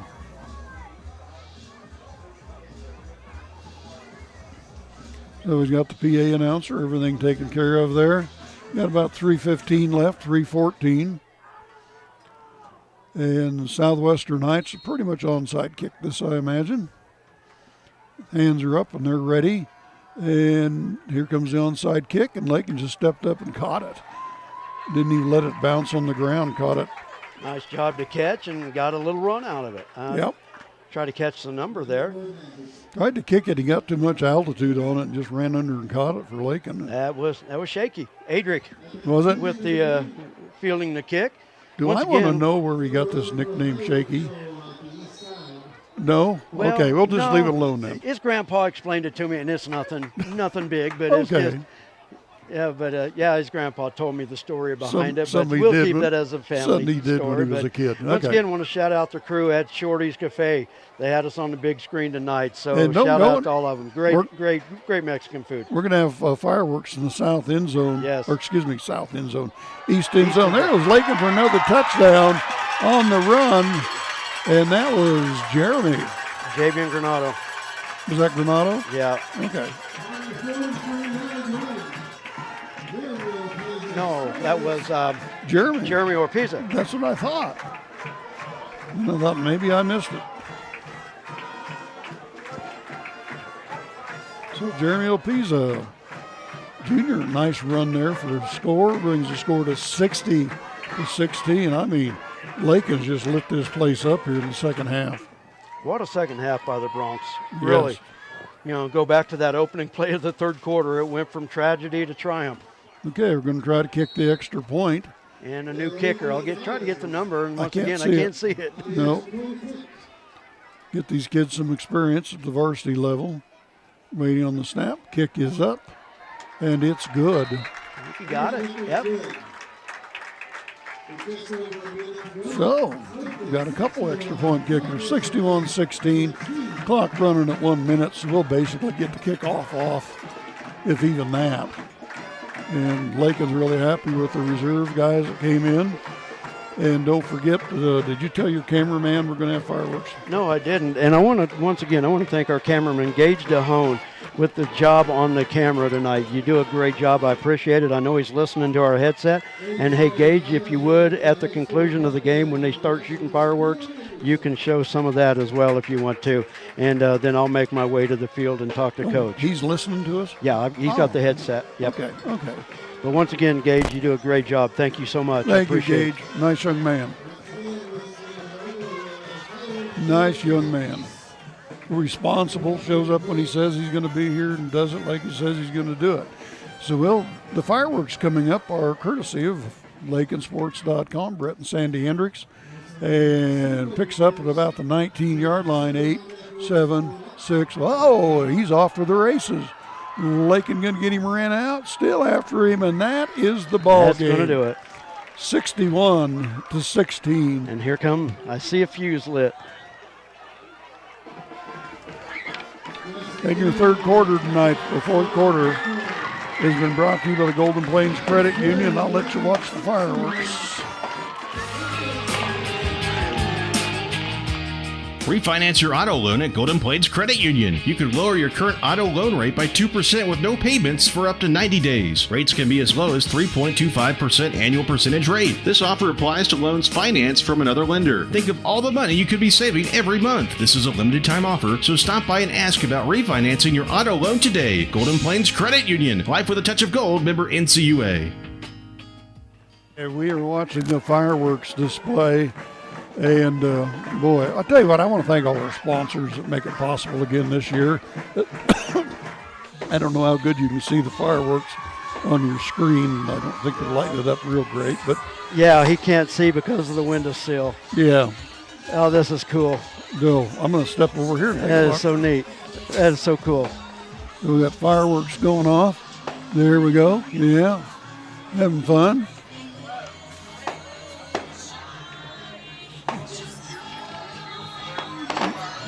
A lot of crack, snapple, and pop going there. You know what? It takes away from the broadcast a little bit, but I love it. I'll tell you, I love fireworks anyway. Yeah. Keep all them kids away from them. Yeah, it's attracting a lot of people, but it's cool. But once again, the Bronx win it in district play by the score of 61-14, and I did not put that last score up, so I apologize for that. But let's update that scoreboard. Okay, they're on the other side of the fence over there, aren't they? No, they're on the one of the long jump running. Oh, okay. Running lanes, but they should be about done with it here pretty quick. Oh wow, this is quite a. Well, they're still going. Quite a turnaround from a 2-point game last week to scoring 61 this week. Yeah, quite a turnaround. So interesting. Again, I want to thank all of our sponsors for making this possible. We're going to have a post-game thoughts and recap coming up, brought to you by Hendricks Welding. Post-game Lakin coach's interview and the player of the game, brought to you by D-Bach Metals. That's all coming up here on LakinSports.com. And still got fireworks going, Brett? I can't see. And so we're watching here. Still a few pops to go. I can't see out of here where I'm at. So anyway, post-game thoughts and recap brought to you by Hendricks Welding. Oh, this stupid when it's time to do that welding, don't do it yourself and make a mess out of it. Call Hendricks Professional Welding Service in Lakin. On the farm, on the ranch, or at your place, or at Hendricks Welding 3 miles west of Lakin. Welding done right the professional way. Call Brad Hendricks at Hendricks Welding at 355-6734. That's Hendricks Welding. Don't do it yourself and make a mess. Just call old Brad. That's right. Call Brad. He'll weld it up for you. I weld like a 3-year-old kid, to tell you the truth. Can't do that at all. So game over. Big game for Lakin. And I will say one thing, Southwestern Heights was game. They didn't stick their head down and kick the turf. They kept playing hard and never got dirty or anything like that or frustrated. So I'll give Southwestern Heights kids some credit for that. So Southwestern Heights fans, be proud. A good bunch of kids you got there. And kind of football game we like to see where both teams are cordial to each other, but they play hard games. So we're going to have a coach's interview coming up here in a little bit, I think. Brett's over here on the phone. And but wow, it was just outstanding second half tonight. Outstanding second half. So are you leaving me? Let's see. No, I got my mic on. You know, for some reason, I do not hear you in this either. Okay, I'd say what's going on. You got a stereo to mono problem. Take this one. Take this one over. Yeah, I got you there. Okay, you had a mono stereo thing, so you're getting one side of the channel. See, I do know a little bit, although my IQ is about 3. You know what? Now we need to pick a player of the game. You have any idea? Oh, boy. You'd make the decision. You go talk to the coach and see what he thinks. I'm kind of thinking Ross Ryder. Well, he got us started with the big touchdown run to start the game, and he played some good defense tonight. So I'm leaning Ross. Yeah, I can't argue that point at all. All right, I'm going to work my way to the field. You got the medal? Got it. Okay, got it. So he's going to head down to the field and talk to the coach, see how he's feeling about things tonight. And next week we'll make a long trip to Hoisington. Looking forward to a road trip. Yes. 5-0 Bronx, 4-1 Cardinals. It ought to be a fun trip. Yeah, how many miles is it up there? Do you remember? I don't remember how many miles. Long ways to Hoisington. I don't remember exactly how many miles. So yeah, long way to go just to play a football game, huh? Yeah. You can drive home and I'll sleep because I'm old. Yeah. I'll be out of gas by then. You think? Yeah, I'll bring my Geritol. Whatever else old people use for energy, Hey, once again, I want to thank Gage up there. I'll tell you what, he's done a great job. Oh, yes, he has. Bronx have broke the huddle, and I want to thank Levi Perez, my son Jared, and the whole crew down there that shot the fireworks. That was a lot of fun. Oh, yeah. A lot of fun. Kids enjoyed it. Oh, yeah. Even us big kids enjoyed it. Great way to celebrate homecoming. Yes. 61, what was it? 61-16. 61-16, yes. Team taking a picture for a homecoming victory. And we'll talk to the coach. And, there was a lot of, the player of the game gets so hard to do. Yes, it does. Because there's so many kids, especially in a 61-point outburst. There's so many so many players that do so many good things, Ben, and we like to try to spread the wealth a little bit, you know. Oh, sure. For these kids, I don't want to give multiples. The linemen are so hard, and I'm sure there's some of them that deserve it, but it's such a scrum in there most of the time. It's really hard to see. You know, the kids are moving the defenders, and the same way on defense, the defensive guys are moving the offensive players. I know. But it's hard to see who's doing what. Yeah, I know what you mean. But I'll tell you what, I was pretty proud of these kids tonight. I ought to jack them up for going to Hoisington, because Hoisington played Southwestern Heights about same score, same kind of a game. So it'll be interesting.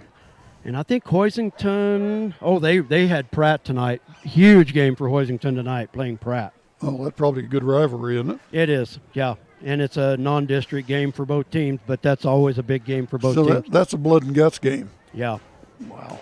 So now we're waiting for Coach Chris Bamberger to come over and join us. And I see him coming. Then we'll wrap her up and get ready for another week. But what an exciting night for homecoming tonight. Yes, it was a great night. You know, a great night for football. It cooled down here after the sun went down. And it was just a fun night. Yeah, exactly. Now we're joined by Bronc head coach Chris Bamberger. Coach, great homecoming win. I'll tell you what, this game had a lot of just ups and downs, but at the end of it, all the homecoming festivities, everything was worth it, and a great celebration. Well, you know, you always want to end the homecoming week with a win, and so we'll definitely take it and feel good about it for a little while. The Broncs, we always talk about, you know, keys to a game every week, and you and I had talked about it a little bit off air, but Broncs offense a struggle last week, but in a game like this, you want to get off to a quick start, and boy, did the Broncs do it. They deferred the coin toss, held on defense, first play, Ross Ryder scores, and the Broncs were off and running. It's so nice to start a game fast like that, obviously getting momentum in your corner right away, but we knew that they were going to keep coming back, and they did, and they answered a few times and definitely tried to make it a dogfight for a while, and we fully expected that, but it was definitely handy to start the game that way. Hey, buddy, how are you? You want to say hi to everybody? Yes. The turning point in any football game or any game in general is how you come out to start a second half. Didn't start so well for the Broncs with a turnover, but the Broncs defense stepped up, held the Mustangs on downs, and then from there it just seemed like the offensive floodgates rolled. But, man, the Broncs just got on a roll in that second half. But, you know, credit the defense to really set that up after what could have been a devastating turnover to start that second half. Yeah, it was definitely you could feel the momentum swing a little bit.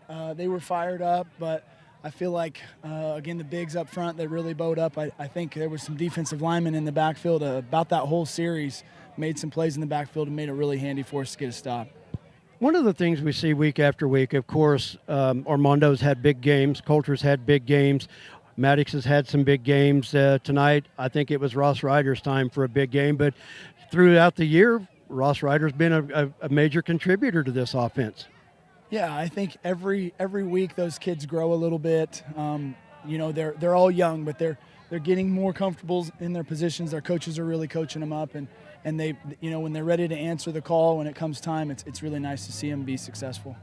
Defensively, when you hold an opponent to 16 points, it's quite an accomplishment. But even though the Broncs offense scored 61 points, there again, I think you tip the hat to the defense. What a job the defense did again tonight. Yeah, you know what? It's something that you want to try to hang your hat on, those guys being sound, physical, and playing just every snap. That offense, that's a physical offense, and they run very much downhill in your face, and that's a lot of hits that they're taking, and you got to just keep coming back and taking it over and over and again, and going to have to rest up because I got a big one next week.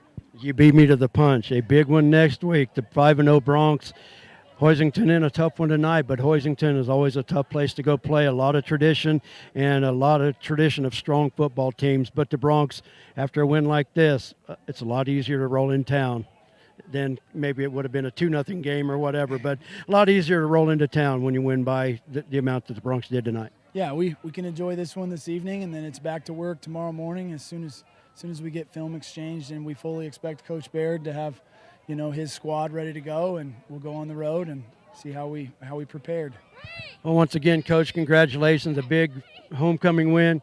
Great way to finish out the homecoming festivities. Go home and rest easy now. You don't have to worry about preparing around all of it. You got to fire off those fireworks, too. I did. What a beautiful night. Hardly a breeze blowing. We didn't get to do it during all the Bronx points scored, but I'll tell you what, those boys over there did a great job with the finale. It was a lot of fun. Yeah, thanks, JD. We appreciate you up there.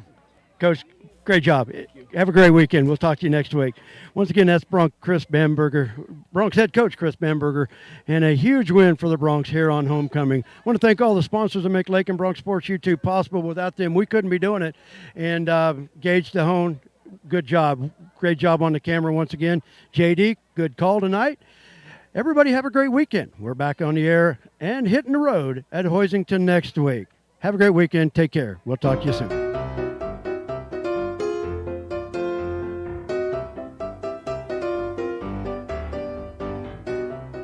Well, that wraps things up for today's live webcast on LakinSports.com and Lakin High Sports on the internet. On behalf of Brett and Sandy Hendricks, thank you for joining us, and thanks to our sponsors, the Kearney County Bank and the Garden City State Bank, the Agency of Lakin and Garden City, the Lakin Recreation Commission, Flashbacks Diner of Lakin, the Kearney County Community Development Ralph Goodnight, Shorty's Cafe of Lakin, Shelter Insurance Gwen Wechter, Pioneer Communications of Southwest Kansas, the Lakin Dairy and Lakin Hay Fred Ritzema, the Golden Plains Credit Union, the Lakin Pharmacy, Debach Metals, and Hendricks Welding.